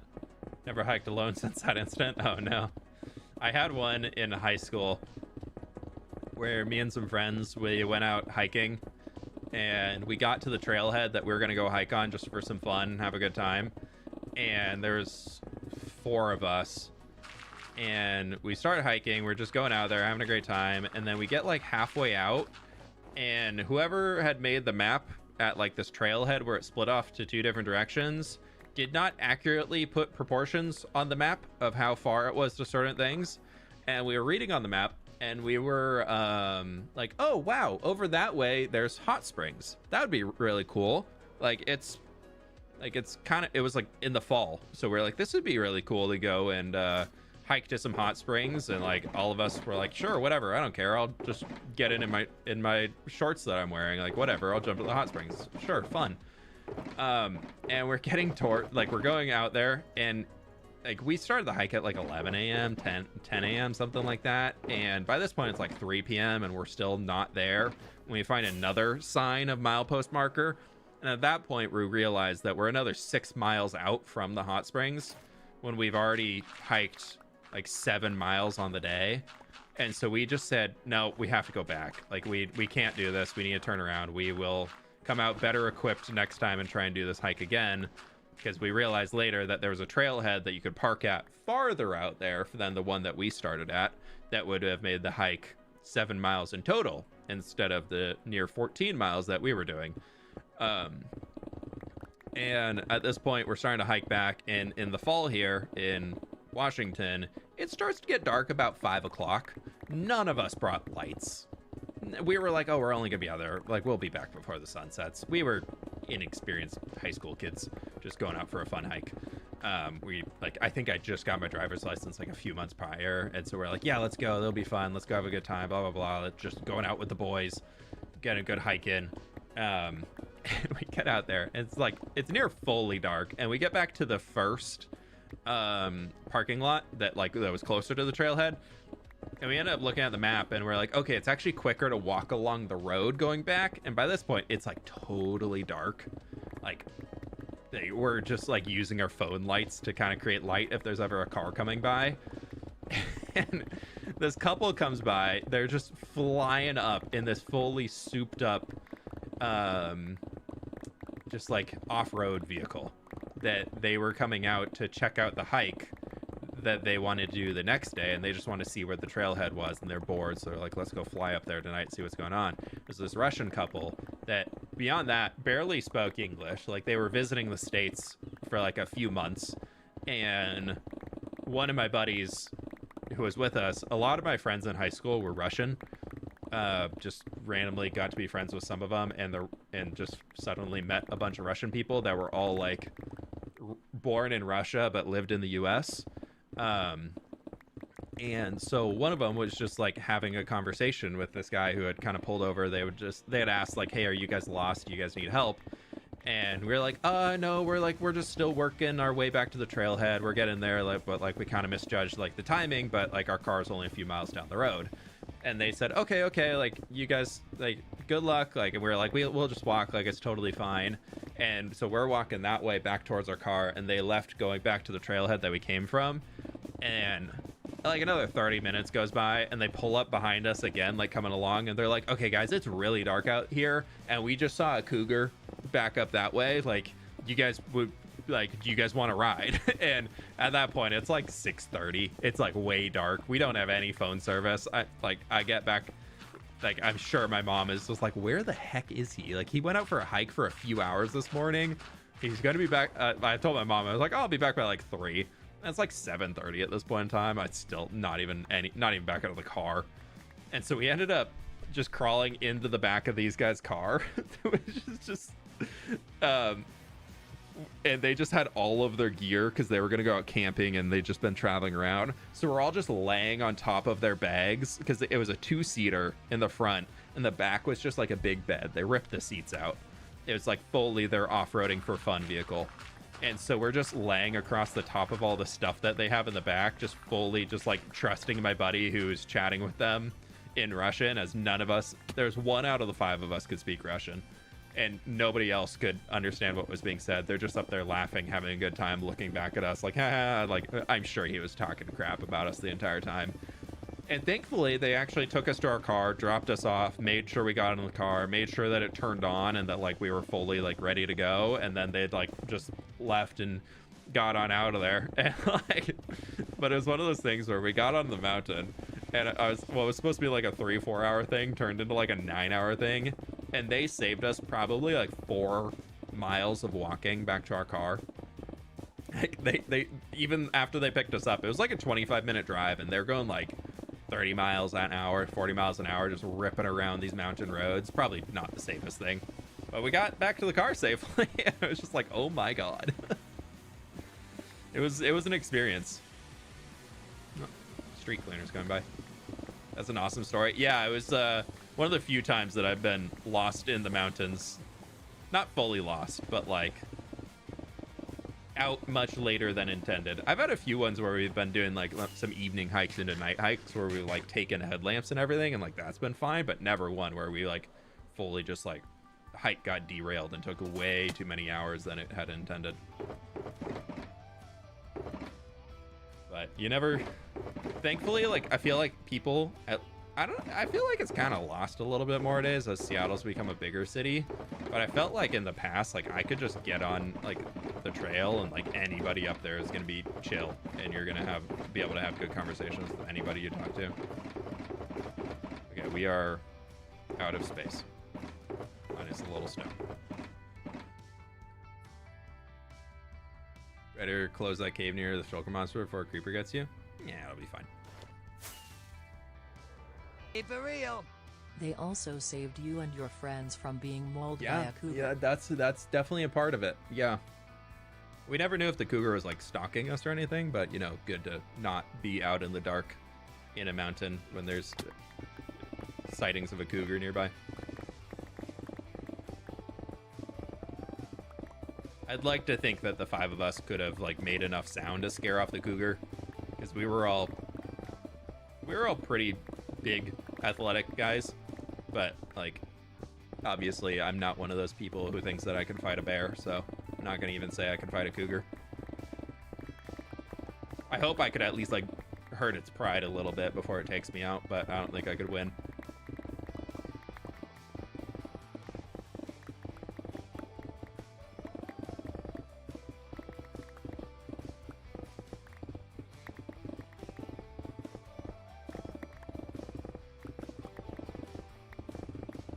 That sounds awesome, Rofo. That sounds fun. Yeah, I love getting in the outdoors.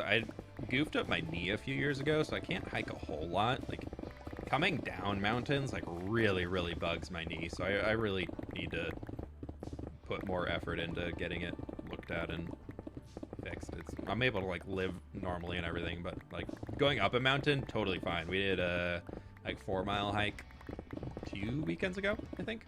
And I was totally fine going up the mountain, and coming down like 80% of the way I was fine, and then we're like getting to the last few switchbacks, hatchbacks, whatever they're called, before getting to the car, and like all of a sudden I was like, oh my god, my knee is killing me. Good old sports injuries.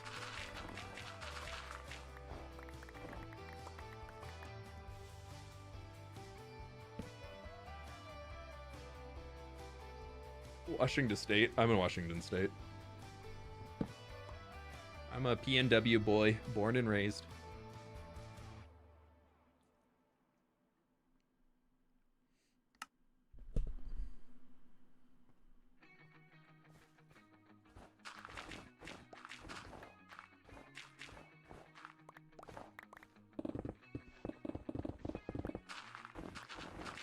I'm pretty sure there's a big cave somewhere in this that we'll dig into eventually. That should save us some time. I need to look. Nope, it is oh yeah, it is a decent size. I thought there was, oh, but it's all the way over there. Yeah, we're not gonna be digging down that far. Sad.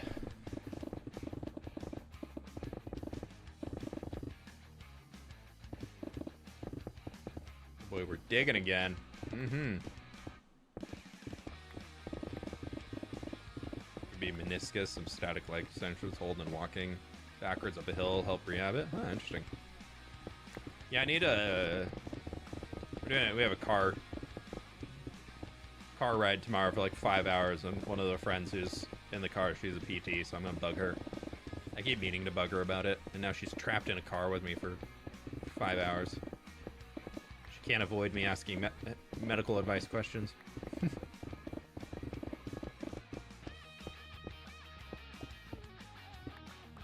Your favorite region in WoW? Mostly because I'm in MoP right now, but Valley of the Four Winds. Still, I would love to recreate something like that in Minecraft one day.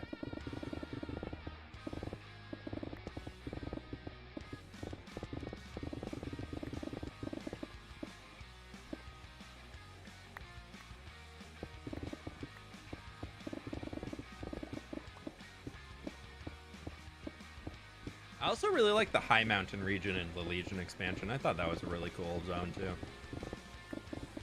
Suramar was also pretty fun.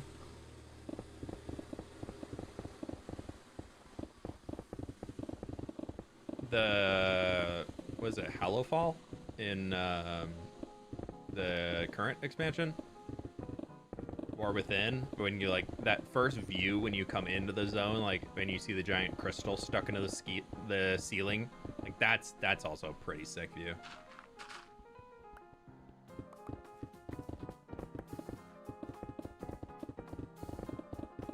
You know when the next episode's coming out? Tomorrow.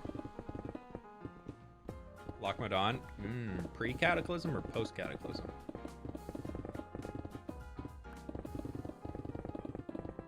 Your soul, he's not picking up all the stone. Yeah, sorry. I've already filled like 15 shulkers of it today.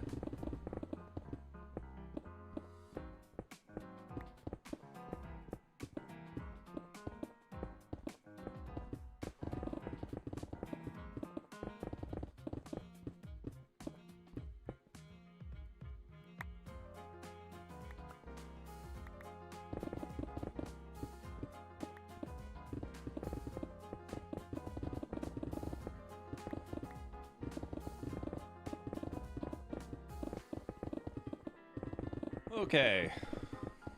I don't think we're finishing this whole layer.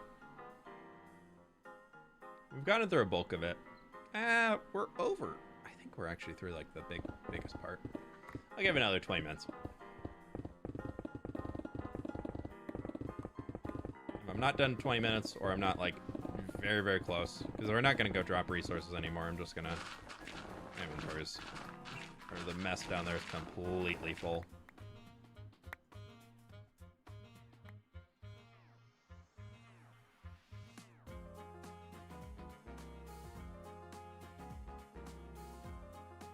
really care about the stone. I have so much freaking stone, dude.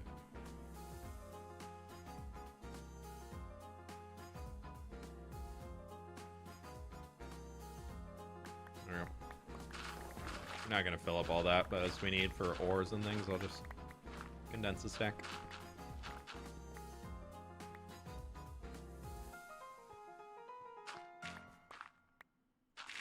Don't understand how this guy can play this game all year. I get bored after 2 weeks. It's about picking projects that you're gonna have fun with. It's about finding something that actually inspires you to want to play the game and finding a way that you're gonna want to keep creating. A good way is like telling a story in your world, like having some light lore of what you're working on and how you're developing everything. That can be a good way to help. I personally find that like telling a story with my builds of just like not crazy lore of this dragon came and roosted in this mountain and this magic source of the 5 elements of fire, earth, water, air. I don't know. Whatever else you want to throw in there. Like you don't need all that. Like the stories that I tell in this world are, here's how the people live. Here's how the people show that they are getting fed. Here's how they supply for themselves. Here's how they get the goods they get from other people.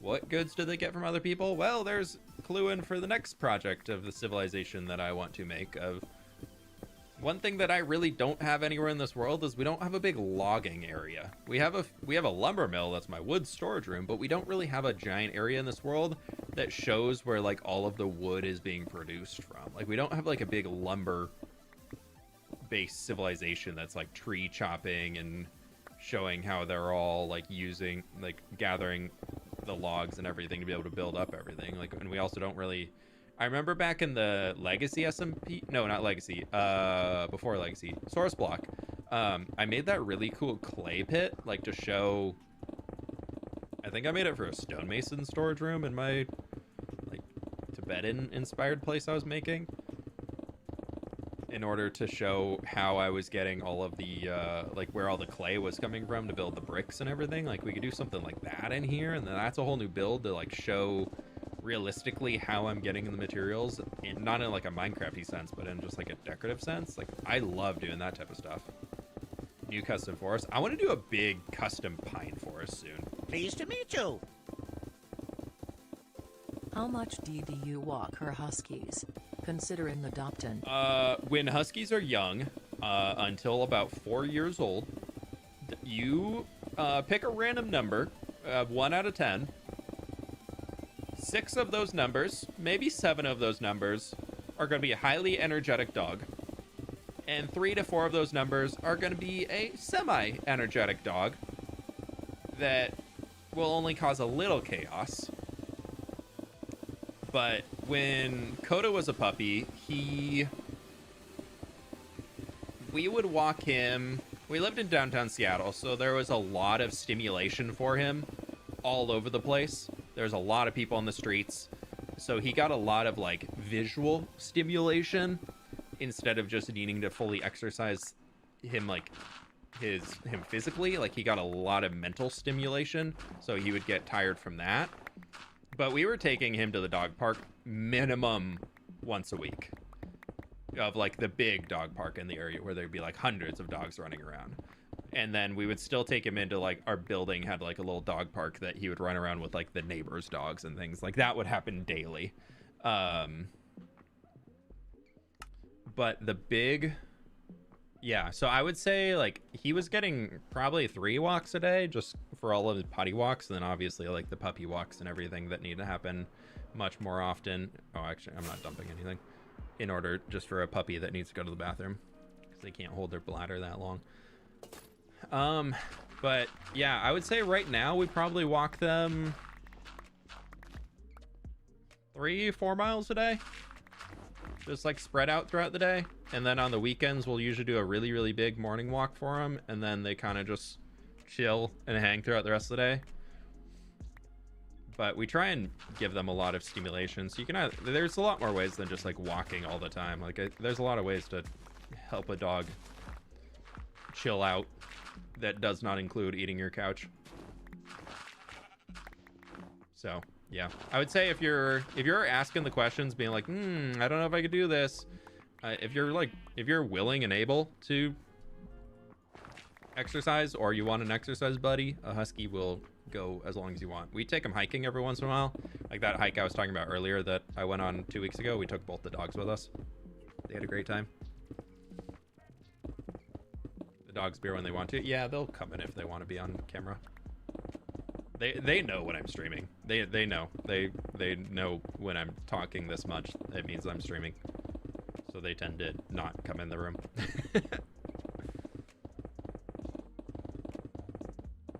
I love them though. And then with Nova being our second one, because we already had Coda, he kind of helped regulate her energy a lot more, because I would love to say that he willingly plays with her, but I don't think it's willingly. I think she forces him to play with her and he puts up with it. But yeah, so they're two peas in a pod though. They love each other. They hang together all the time. If we ever have to take one to a vet appointment and the other doesn't go, if they're ever like alone, they're both just like, where's my buddy?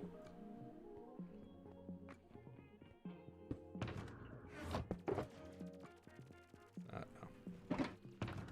Plenty more silk touch picks. How much are we at now? Yeah, we're almost 100,000 today.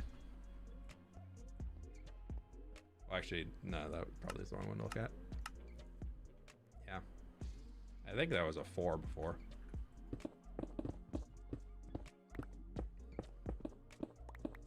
Classic little sibling behavior.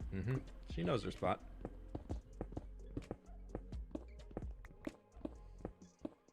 Yeah, Huskies vary a lot for how much exercise they actually need. Coda, when he was a puppy, was straight from hell. There was more demon than there was dog in him. And then he turned 3 years old, and he now wants to sleep 18, 20 hours a day. And Nova, she's pretty chill. She definitely is high energy, but she's not quite as high energy. But I've also had some Huskies growing up, because I've had a lot, and I've fostered. Like, we used to be at like a foster care for Malamutes growing up, so I have a lot of experience with Huskies. And we had some that came in that would need like 8 to 10 miles of walking a day, otherwise they were bouncing off the walls. Like, they just had so much energy. Or we got some that were like, I don't want to go anywhere, just let me sleep here the entire day and I'm chilling. I'll get up when I need to go to the bathroom and I'll let you know. Like, they vary so much. But yeah, there's definitely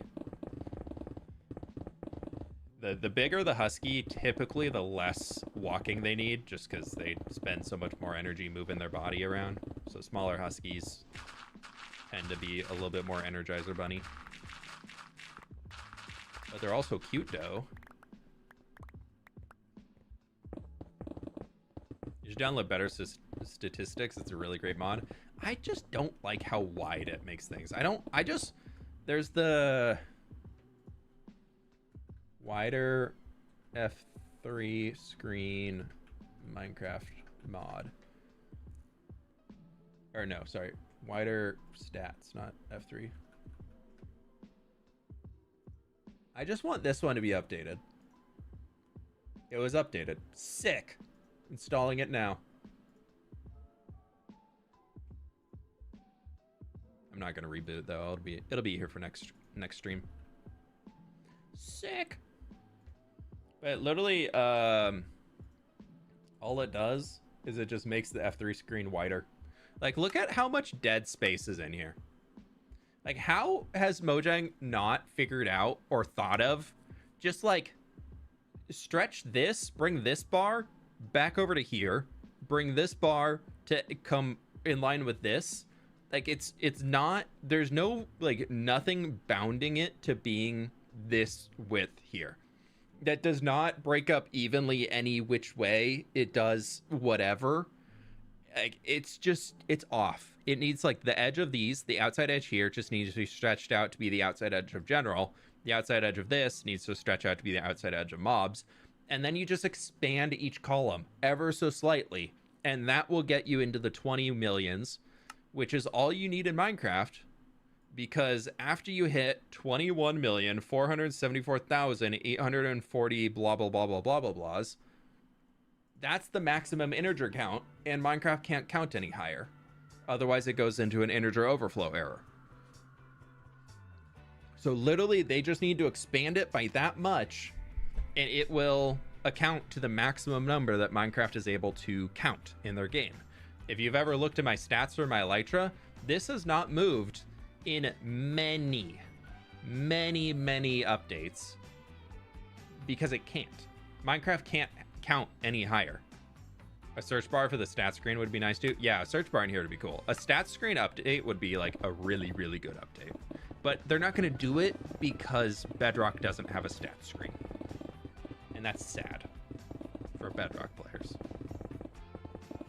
So, that's my sad talk.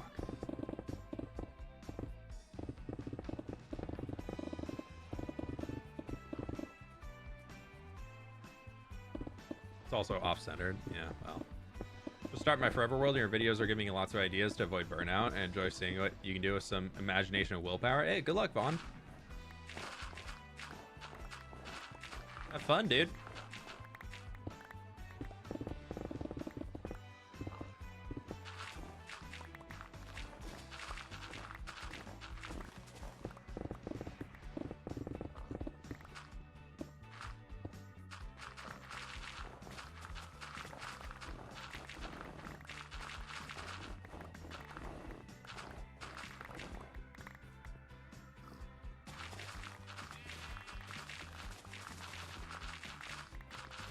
Okay.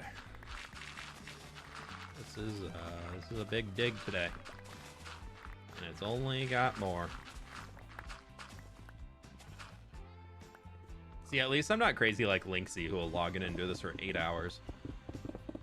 Nah, fam.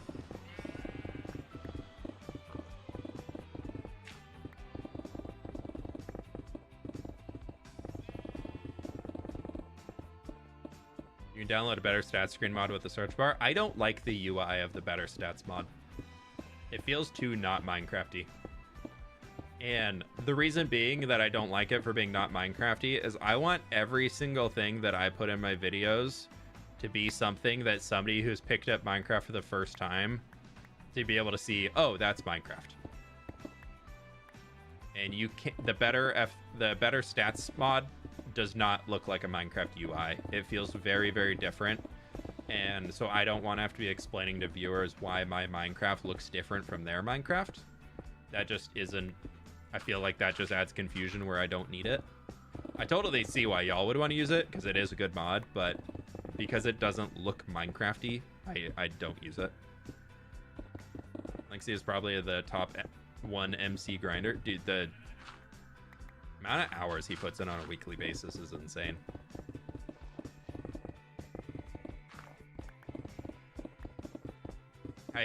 Somebody a while ago came into the stream and was like, do you ever think you'll catch Linksy in day count? I was like, ha!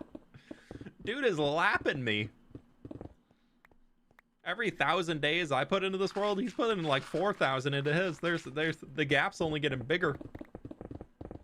I was at like 4, maybe 5,000 days when I found his channel, and he wasn't even at 30,000 days, and now he's at 50,000 days almost, and I am just hitting 11,000. There is no way anybody is catching that man. The only way somebody else is going to take that title of the longest hardcore world from Linksy is if he dies in the video game. Like, nobody else is going to be able to catch him or pass him in hours played. He's got over a year of playtime. That's nuts. Looney? Looney's not even close, dude. Looney still has less days than I do. Looney is catching up to me, though. But Looney plays in, like, bursts. There'll be a month where Looney lives in Minecraft and is, like, absorbed in Minecraft. And then there's, like, a month where he barely plays at all because he's in editing jail.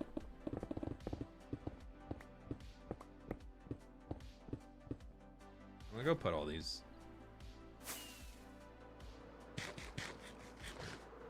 Lucas, we're not talking about that. I know there's some news that has happened in the world today.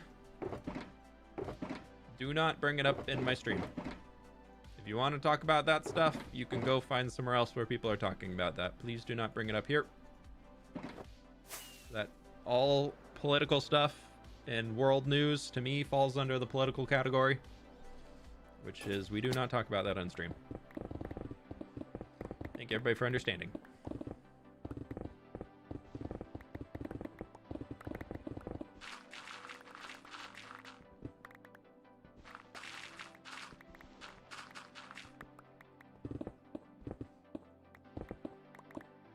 Oliver, same thing.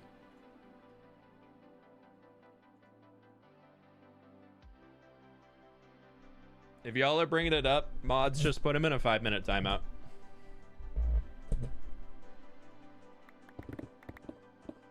Especially if it's right after me literally saying, do not bring up that news or politics in chat.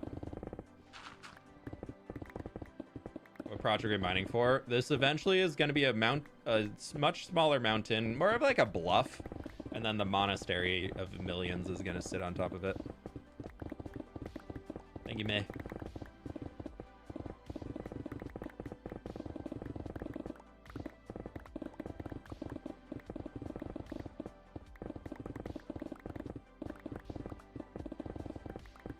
So yeah, this is one of those mountains that's just been needing to be mined out. Since I started the river dig, I knew this one was going to be disappearing.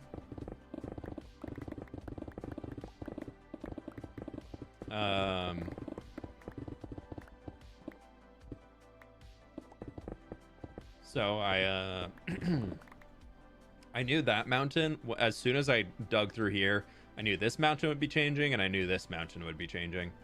I mean, it's always been on my project list, but I just never really got it into reality until we got into actually digging the river last January. Thank you for the dono. I'm trying to be I'm doing it. I'm trying to go as fast as you. I was trying to keep up. Search up Spring Bluff. Spring Bluff. Spring Bluff. I'm getting an RV home.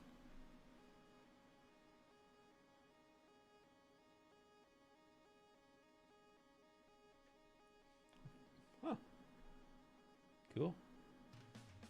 Yeah, I'm getting an RV home. I don't know if that's what you're talking about. Could be regional.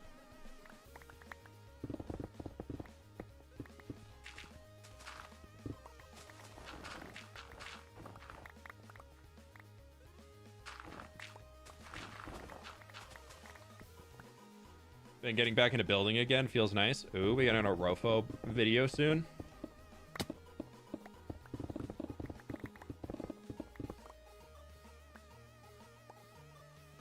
Spring Bluff Railway Station. Okay. Didn't you start your YouTube career with the monastery? I did. Well, technically no, but that is like the oldest public videos on my channel, yeah.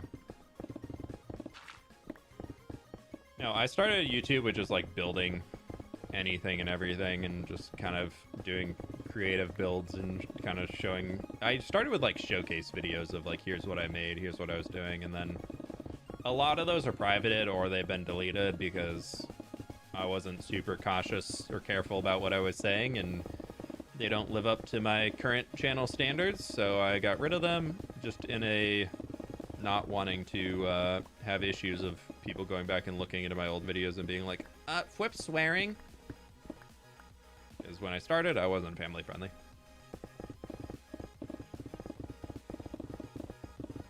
Did you not start out with Call of Duty like Scar did? No. You're probably thinking of Joel. I think Joel started out on Call of Duty. Or Joel started on RuneScape. I think it was one of the two. No, when I started YouTube, I was Minecraft straight away. I started a YouTube channel. Actually, no, I started my first YouTube channel before this one was World of Warcraft. But that wasn't really for anything other than trying to look cool. I was super, super cool. Of anytime our guild killed a boss, I had like a bunch of my buddies who were in there all recording their perspectives, so I was mashing them up into a super cool kill video that I would share around with the guild after and be like, look what we did. Whenever we'd get like a first kill on a boss.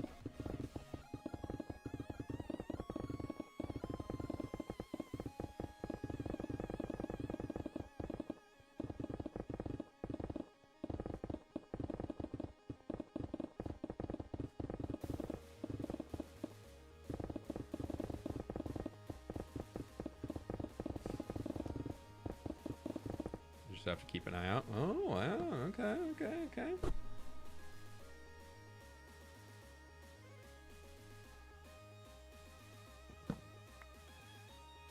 Have you considered joining the big creative build event that's happening in a week or so? The one on the bakery? Yeah, I'm on J-Bus's team. Well, actually, I think it's Feather's team technically, but J-Bus asked me if I wanted to join. I'm not going to be super active for it, but I'm hoping to stop by for a few hours. We'll probably do our normal stream on that Friday, and then I'll probably log off stream and jump over there to see what's going on and say hellos. Just hang with people.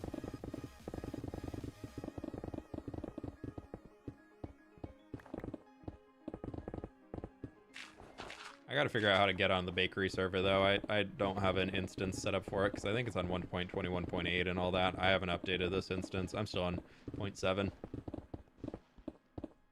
I fell in a hole.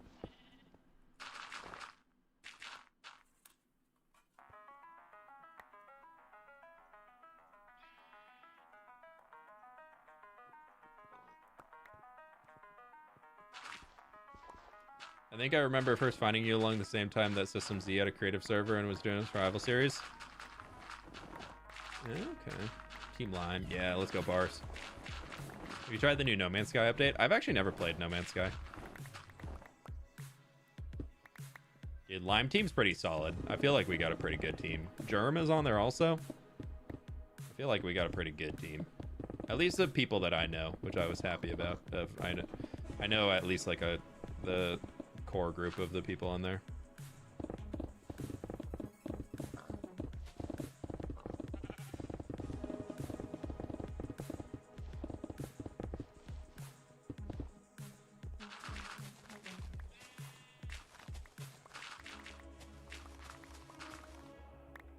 It cannot be stopped from mining mountains even by the bakery event. Well, I don't want to stream the bakery event. I want to jump on there and mostly just ooh and ah at the cool build things people have come up with. And then be like, oh, how do they do that? Debug stick. And be sad that I can't do it because I play in survival.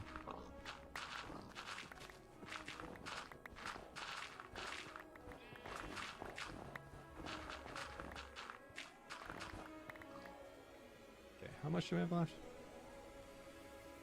That's like another 20 minutes. I don't want to dig anymore.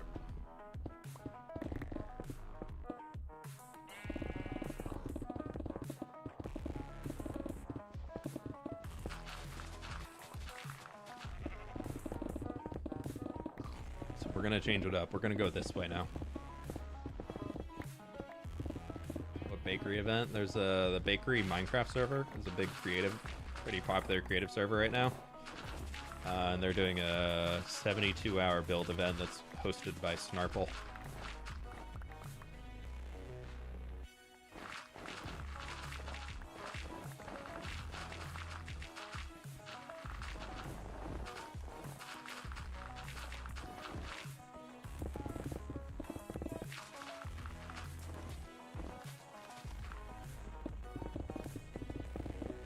Mustkeeper, I'm trying.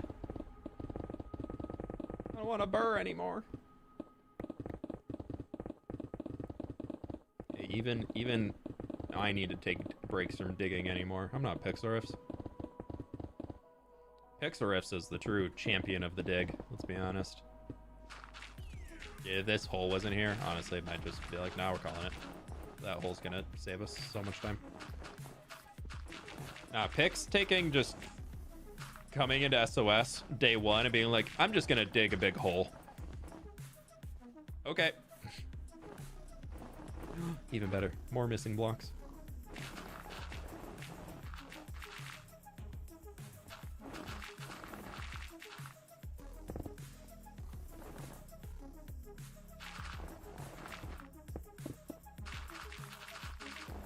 An old Ollie diggy hole cover would go so hard. So. Let me get Ollie back into Minecraft again. He's in Silk Song too much.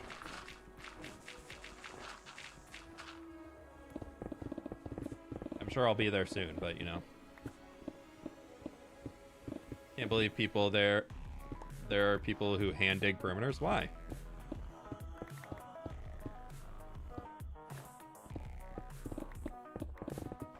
Why can't you believe it?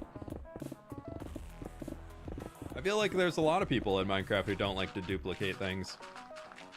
Until there's a Minecraft given way to dupe things, I think you're gonna have or like to clear mass areas. I feel like there's a lot of people that hand dig and hand do things.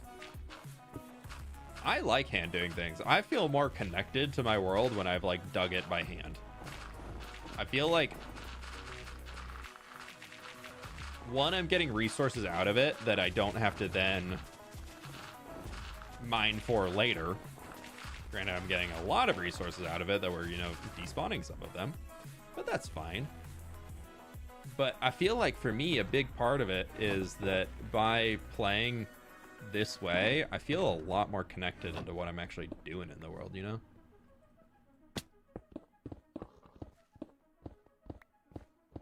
No spam, please.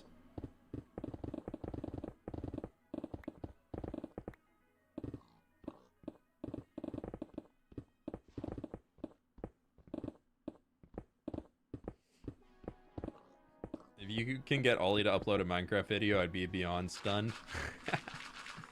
He's talked about wanting to do a stream on Misadventures soon, but soon in Ollie time. Who knows when that'll happen.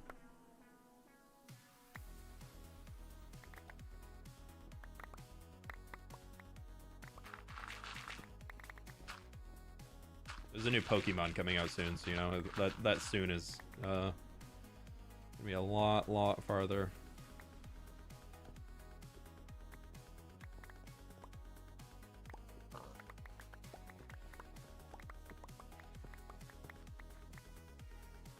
I understand that, but the amount of blocks you need to remove and deep slate. Oh, deep slate does suck. I've never had to do a deep slate dig before. I will admit that I've never dug low enough to dig deep slate.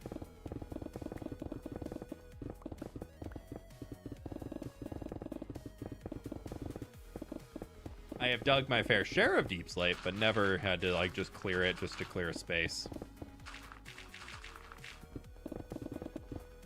Most of my deep slate mining is still just underneath the world tree.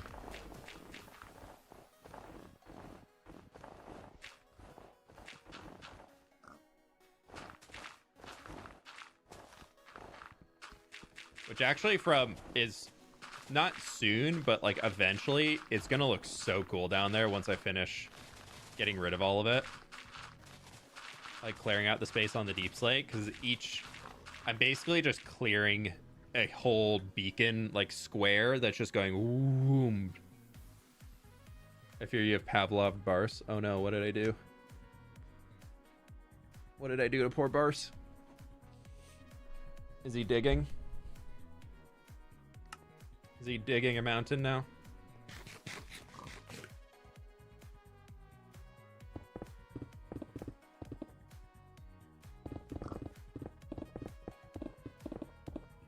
Yeah, there's I know there's somebody who on our supporter server. Who is it? There's somebody who just like dig holes for people.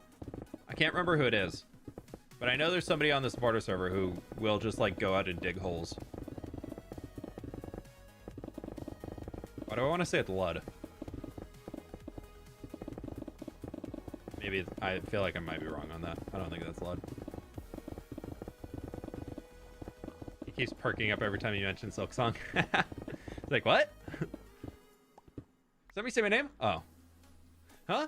Oh. I get it though. I get it. I'm excited to get to Silk Song eventually. I never played Hollow Knight, but I figured I should start there. And even an hour in last night, I was like, okay, I see this. At first, before you get any of the abilities, I'm like, okay, it's just kind of platform fighting and everything. And now that I got the first ability, I'm like, oh, okay. I got my little compass too. I got my first map. I'm like early days.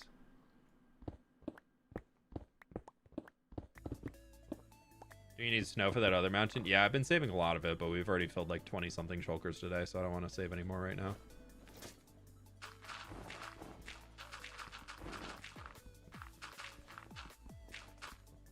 That was another 8 minutes for that.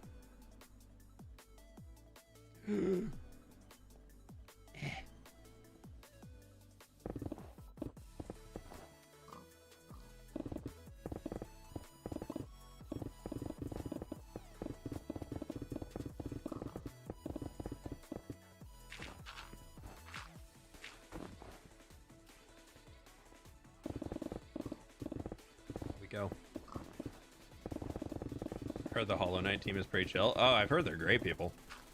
I feel like an indie studio that can really just like take it going crazy off of their first game, that doesn't feel the need to like really upscale like their team size, can keep such good vibes going. One of your boys is loving it. Nice. Yeah, I'm a little bummed I'm not getting to Silksong pre-nerf, but it is the way it goes.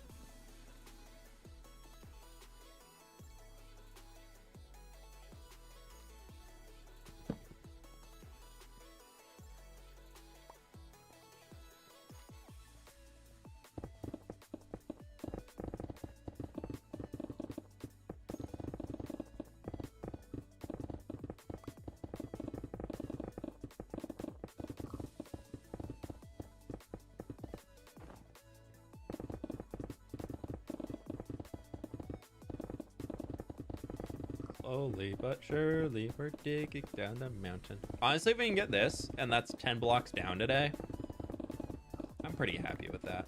Because I've, like, from where this mountain started, we've already made a...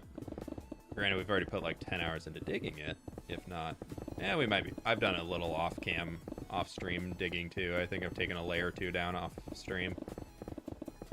And... probably, like, 4 or 5 layers down off-stream, actually. And so that's like another 2 hours.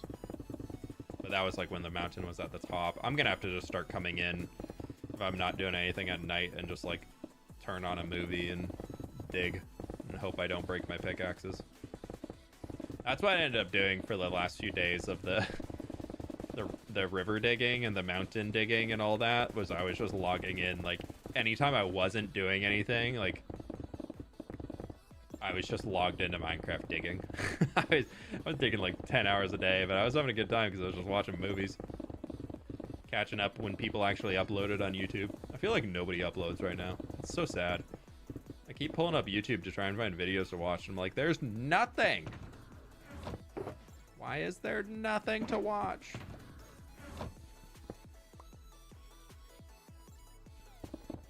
What's the third button behind you? The play button? My second channel has over 100,000. I don't really upload a whole lot to it right now, but it's got over 100K on it. What time zone are you? I'm West Coast. It's 3:15 right now.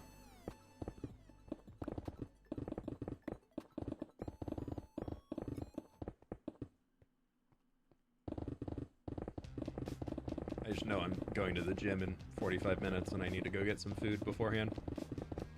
So if this takes another 20 minutes, I need to... I really should be capping it off soon so I can get a decent amount of time to digest food before I go swimming, but you know. It'll be fine. You familiar with the Percy Jackson? I know of it, but I've never watched anything from it. I feel like Percy Jackson was one where it's been around for long enough that you have some like diehard fans. I tried watching when they brought the TV show out, but I just felt like I felt a little too old watching it. I just really couldn't get into it, and I didn't have like the nostalgia for the show. It's like I feel like I'm watching a kid's show that feels very kid showy. I just couldn't get into it.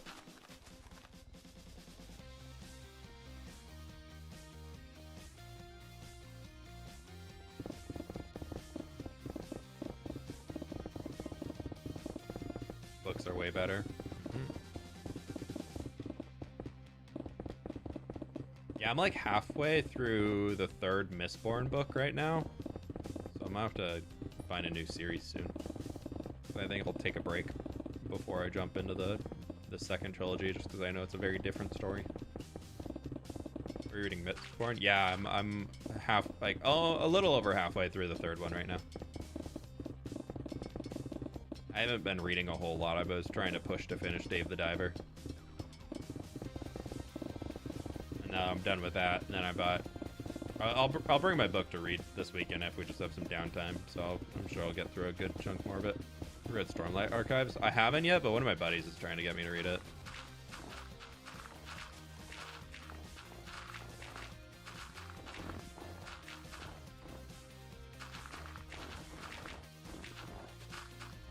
I really like books that have like really cool worlds to them, and like as much as you're following the characters' lives throughout the world, like, it's really focused, or like you get a lot of in-depth lore behind the world itself. Like, I've really enjoyed that about the Mistborn series. Like, the world, I feel like I understand the world that the story takes place in, which for me, like, is really appealing, just as being like a Minecraft builder and all that. And like, I feel like I'm getting so much constant inspiration for new build ideas and things just by reading the book series, which is fun.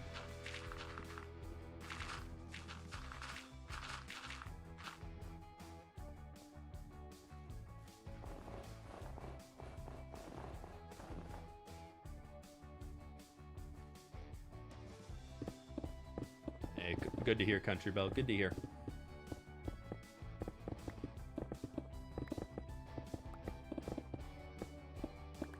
Killer Chronicles.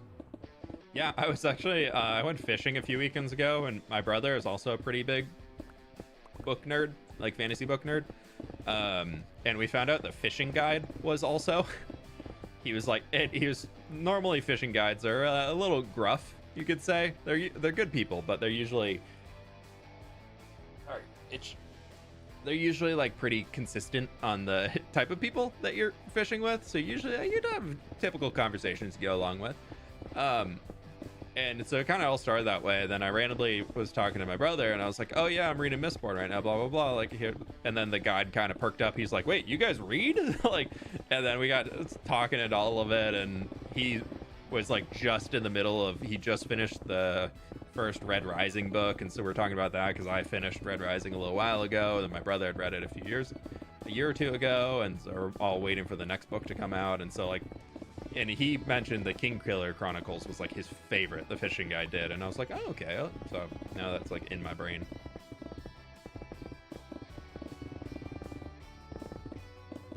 Been going through a few classics while I was at work. Two I've really enjoyed are Canary Row and One Day in the Life of Ivan Denisovich. I don't know. Second was very bleak. Yeah, it kind of sounds like it.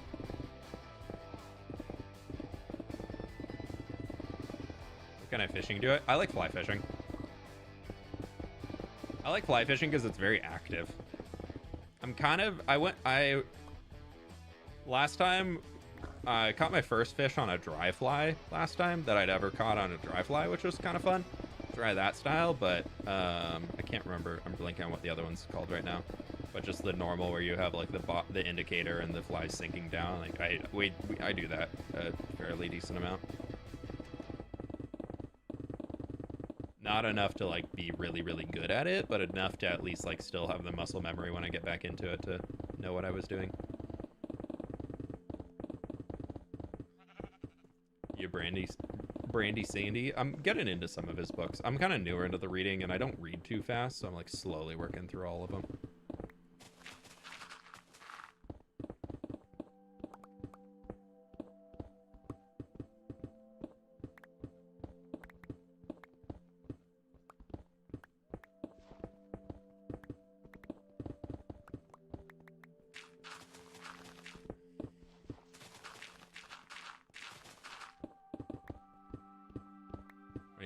Classic sci-fi like, dude, I feel like I haven't read any books that I've already watched the movie for, and I don't know, I feel like it's like weird, like kind of like, I don't really know if I want to read the Dune series.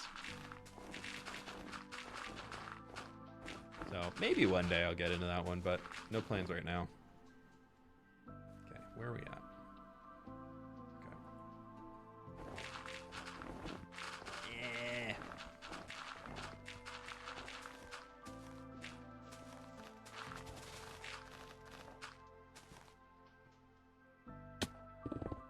Got the tools to be able to get through it. We don't even need any repairs or anything before we can finish off this layer, and I just don't want to do it.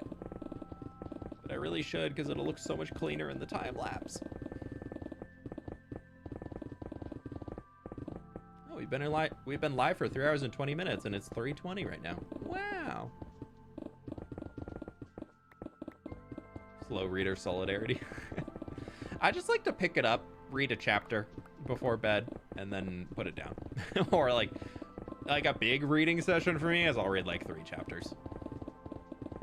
Until I'm like at like the downhill of the book, like the end when everything is going wrong and like blah, like here's the big thing, the big shoe drops, you know, then like that I'm like, okay, I'll read for a few hours and get through it. But like until that point, I'm very casual. I read pretty slow.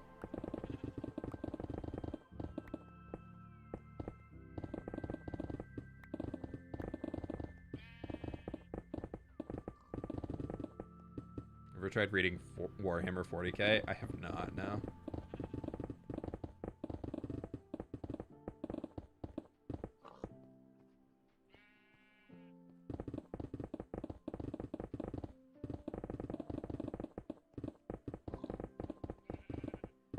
Can't read a book after I've watched a movie / show about it, but I somehow can watch a movie / show after I've read a book, make it make sense.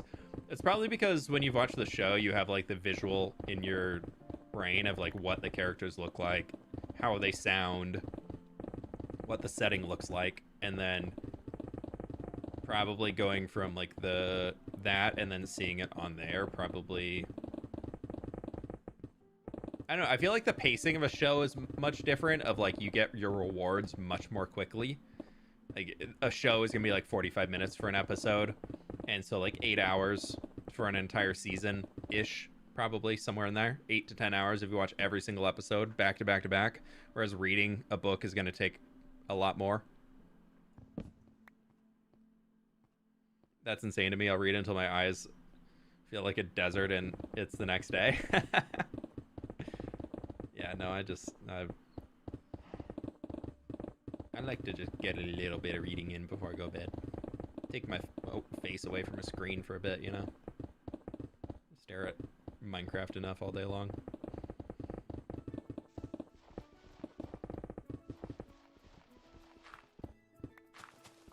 Leftover pizza? I'm getting hungry. I haven't even had lunch yet today.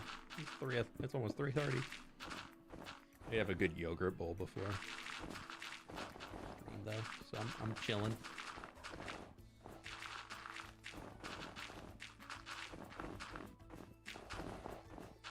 Found these because I'm dairy free. We found these coconut milk dairy free yogurts from Silk, I think is the brand, and they're like a Greek milk, like a Greek yogurt style coconut milk yogurt. And oh my god, dude, the vanilla one just tastes like cream cheese frosting, and it's amazing, and apparently it's good for you. Oh, they're so good. And they have actually a decent amount of protein too, which is kind of nice.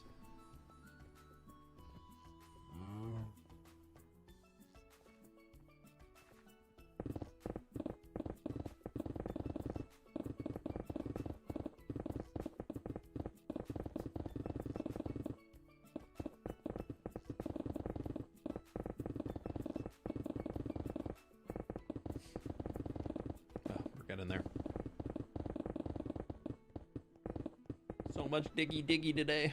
Hey, you boof, welcome on in. We're just chilling and digging.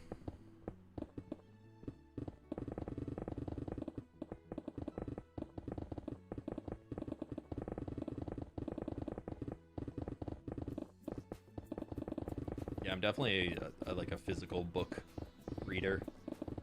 My wife loves her Kindle, but I feel like I like to actually hold on to a book.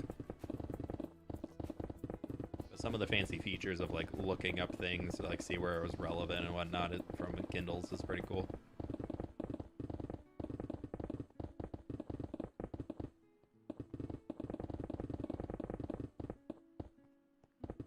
Hey, Stephanie, I don't really think that's the case. I feel like binge watching shows is very, very socially acceptable nowadays, if not even encouraged. When a new show, if there's a new show that comes out and they release all the episodes at once, you have pretty much that exact amount of time, maybe plus 1 day, before spoilers are over the entire internet. So like if you're really into a fandom, I feel like that binge, just like sink your teeth into it, like watch the entire thing. Like culture is like so encouraged. Otherwise you're going to be behind on the news when all the fun discussions are happening, or you're gonna get spoiled. And I don't know, I feel like binging, I would say it's like binge reading books, like being a bookworm and reading all day, blah blah blah. Like is definitely like really up there as like okay, at least for as internet culture goes. And then I think shows is definitely more like generally okay when you get outside of like the kind of fantasy, or not really fantasy, but just kind of like the nerd culture, I guess, like video games and all that.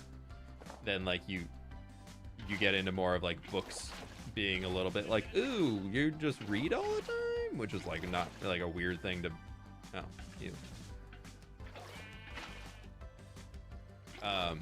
And then I feel like gaming is still the one that like is most, that people are like, ooh, you just played video games for 10 hours this weekend. What did you do with your life? I feel like of all of them, like video games to me still, at least from what I see, seem to be the one that people are most like being like, oh, you did what?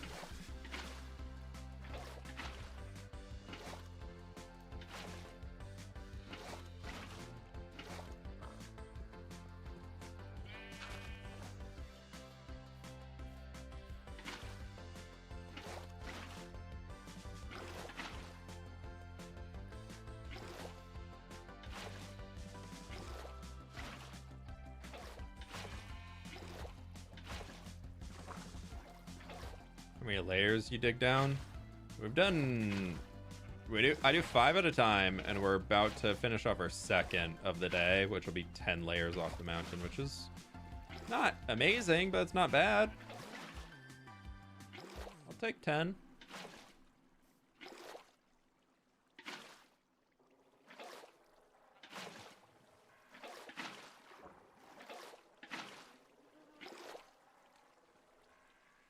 Okay, we're almost done with this.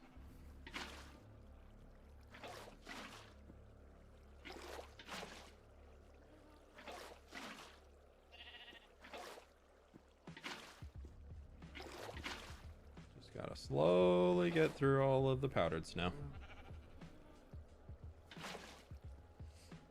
The unobtainable block in my world. Well, after we get rid of all of it. Dude, there's a lot of powdered snow here. So much.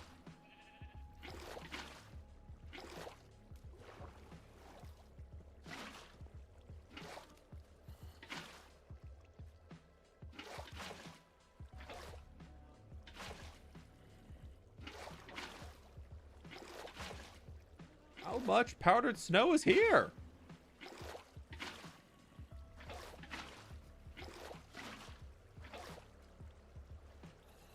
What the heck, dude? Okay, I think we got all of it. Sir, I'm busy. Nice little +1 mob kill.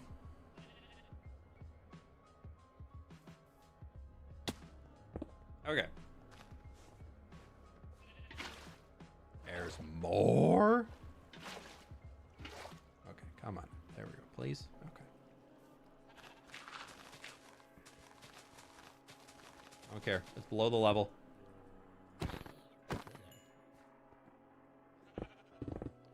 10 is a nice productive amount of layers. Yeah, double digits. I'll take double digits. Yeah, these are big boys.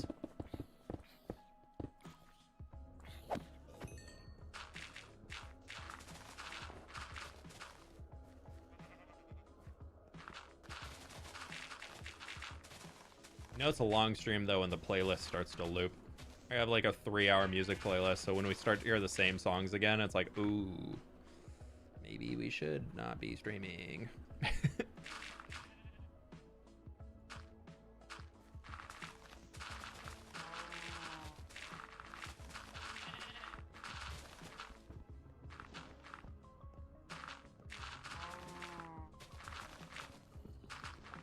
It's okay. We're gonna get through this. Hopefully with no incidents this time like we had on last digging stream. I would very much prefer no incidents today. Instances. You know that word? Yeah.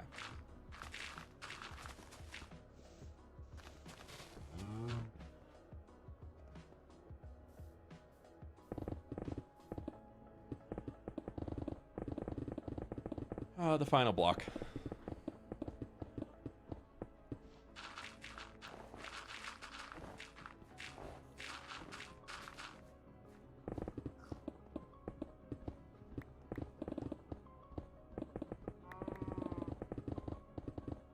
Was not here last dig. What happened? Oh, something is forever marred in my stats page now.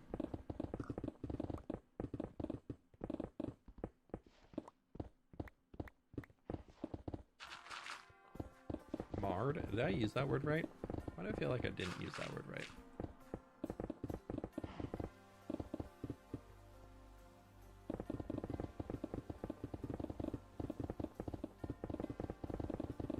Dude, I still blame that wolf. I know that, like, he, you know, just kind of was walking there, but also, like, he walked right in front of my face.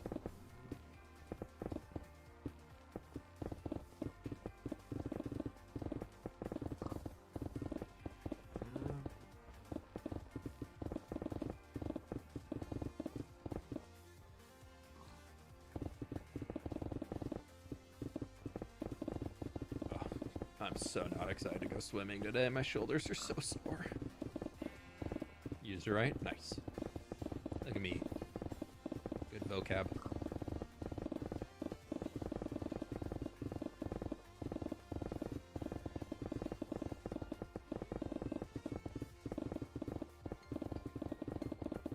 Okay. We're getting there. Slowly. Racing the sun going down. I don't think I'm winning.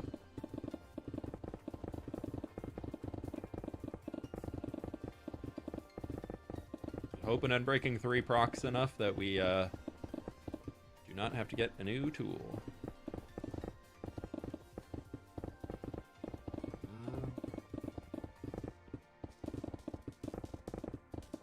Relic? This is precipice.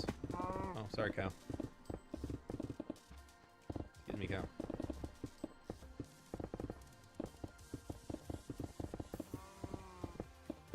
Cows are like, I migrated to the top of that mountain and you're just destroying it.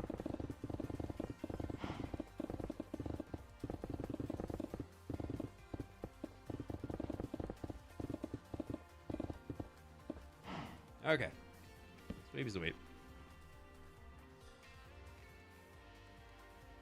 Have you watched you stream the other day, but I had a migraine, went to bed and had a crazy migraine dream that we were playing Minecraft IRL. We're clearing out a ruin. A ruin by setting zombies on fire? Oof. Trauma. If I swung a pickaxe that much, my shoulder would be sore also. True. If only you could get super buff playing Minecraft. How long until somebody makes a video game where when your character in a video game does something, it like has like a electronic stimulation jacket that you wear that it just causes your muscles to just get like super jacked, you know? How long until that video game comes out?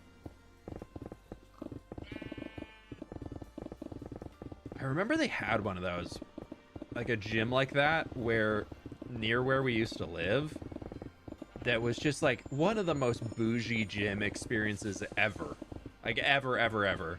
But they were trying to pioneer this technology. Okay, that ain't making it through. Where you'd go in for these just like crazy gym sessions where you'd be using like the lightest possible weights. You'd be like doing bench presses with like 10-pound dumbbells, which for the people that they were trying to market towards, not very much. But they would have you wear these like full upper body jackets that would like be there on your person. Yeah, like a Ready Player One type thing.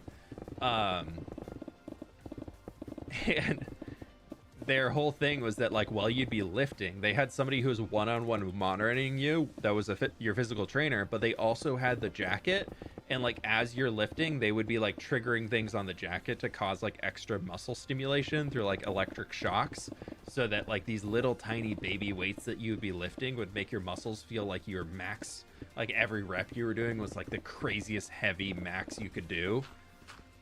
I don't know if they're still open. Something tells me they didn't really survive through COVID, because we moved out of that area before they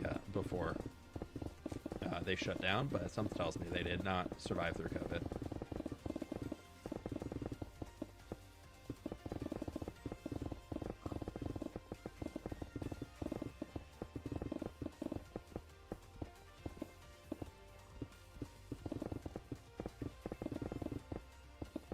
like that. Yeah, it was an interesting one. They were like, you can get the full effectiveness of a 3-hour workout in 30 minutes by wearing this jacket when doing one of ours.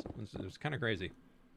A sweet little emerald treat to finish it off. Well, I guess I started the next layer. We gotta keep... Nope, I'm not doing any more.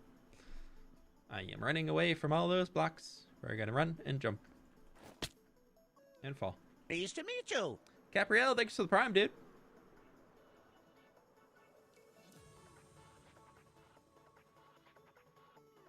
My old gym used to rain indoors. We may be on the opposite ends of the spectrum for gym experiences. Oh, no, I never went to that gym.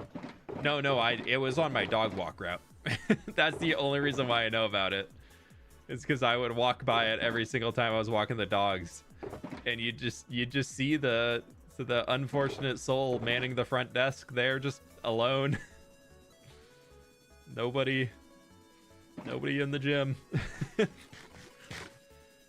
They washed the jacket between sessions? I hope so, dude. I never walked in.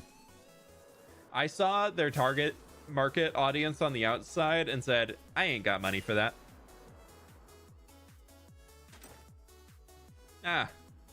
Let's do a little compare. Let's do the clouds are going to be in the way. Well, let's see. Can you even tell what we did?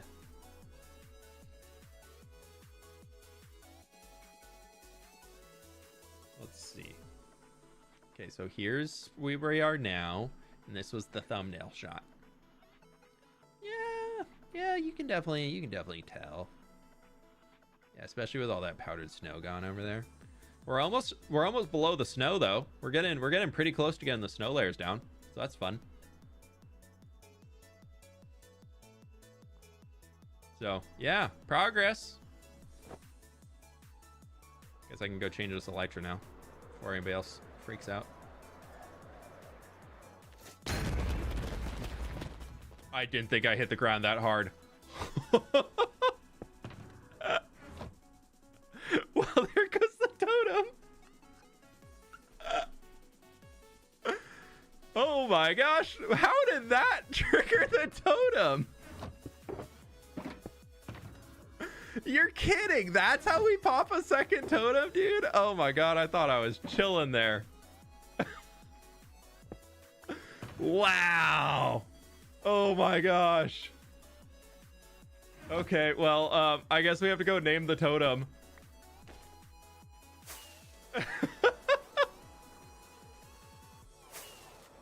That terrified you.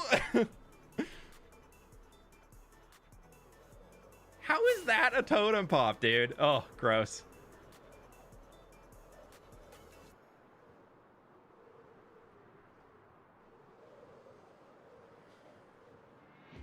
All right, well, I gotta go get my backup totem now. Dad, how was... All right, well, now we're gonna slow...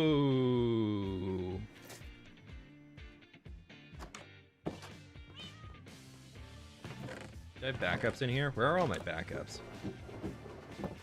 I never prepared for this. Oh, there they are. All right, here we have to make it. 3 Tem of Undying.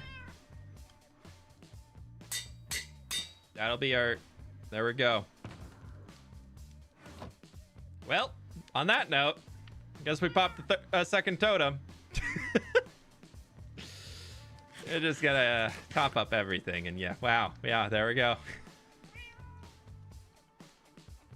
Wait, I gotta watch this. What the heck?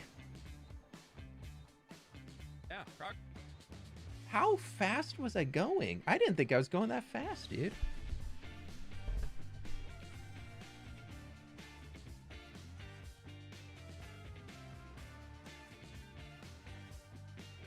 Okay, I'm going kind of fast. All right, I am going pretty fast. I think it's because I hit that corner. I think because I hit there, it triggered all of that in the wall instead of the ground absorbing it. I was going pretty fast. Yeah, I thought because I changed out of my elytra right there, I thought I was going to cancel it. Because I usually you can change your chest piece out and it slows your momentum enough, but I was going just... Yeah, I guess that's how it goes. That's crazy. Breaking news. Breaking news. There it goes. Totem number 2. How we doing, Heroic Pixels? He was zooming. Dude. Ossifer, I wasn't speeding. I am very safely in my box up here now. I'll be very, very safe. All right, well, we're going to end it on that note. If I guess we popped a second totem, so I know my screen's not zoomed in. Whatever. Thank you all so much for being here today. Thanks for sticking out the dig. Mountain 4, I think. Thank God for the totem. Dude, could you imagine? Oh, that would have been so sad if I wasn't wearing a totem during that. Yeah, that's going to do it for today, though. Thank you all so very much for being here. Who's still alive? No, the ad starts in 7. Snooze. No, no ad. We're ending stream.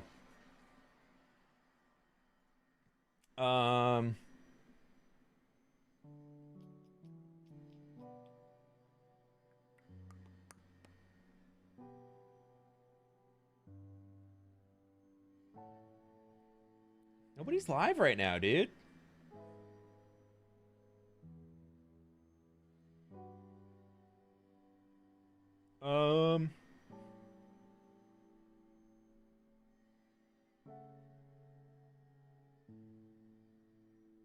Shovel? Oh, yeah, we can raid Shovel. She's not playing Minecraft, but yeah, we'll raid Shelby. Shelby's good peoples. We're gonna go say hi to Shelby. Thank you so much for being here, my friends. I do appreciate y'all. Have a lovely rest of your day. And with that, my friends, I'll catch you on the flip side. Bye!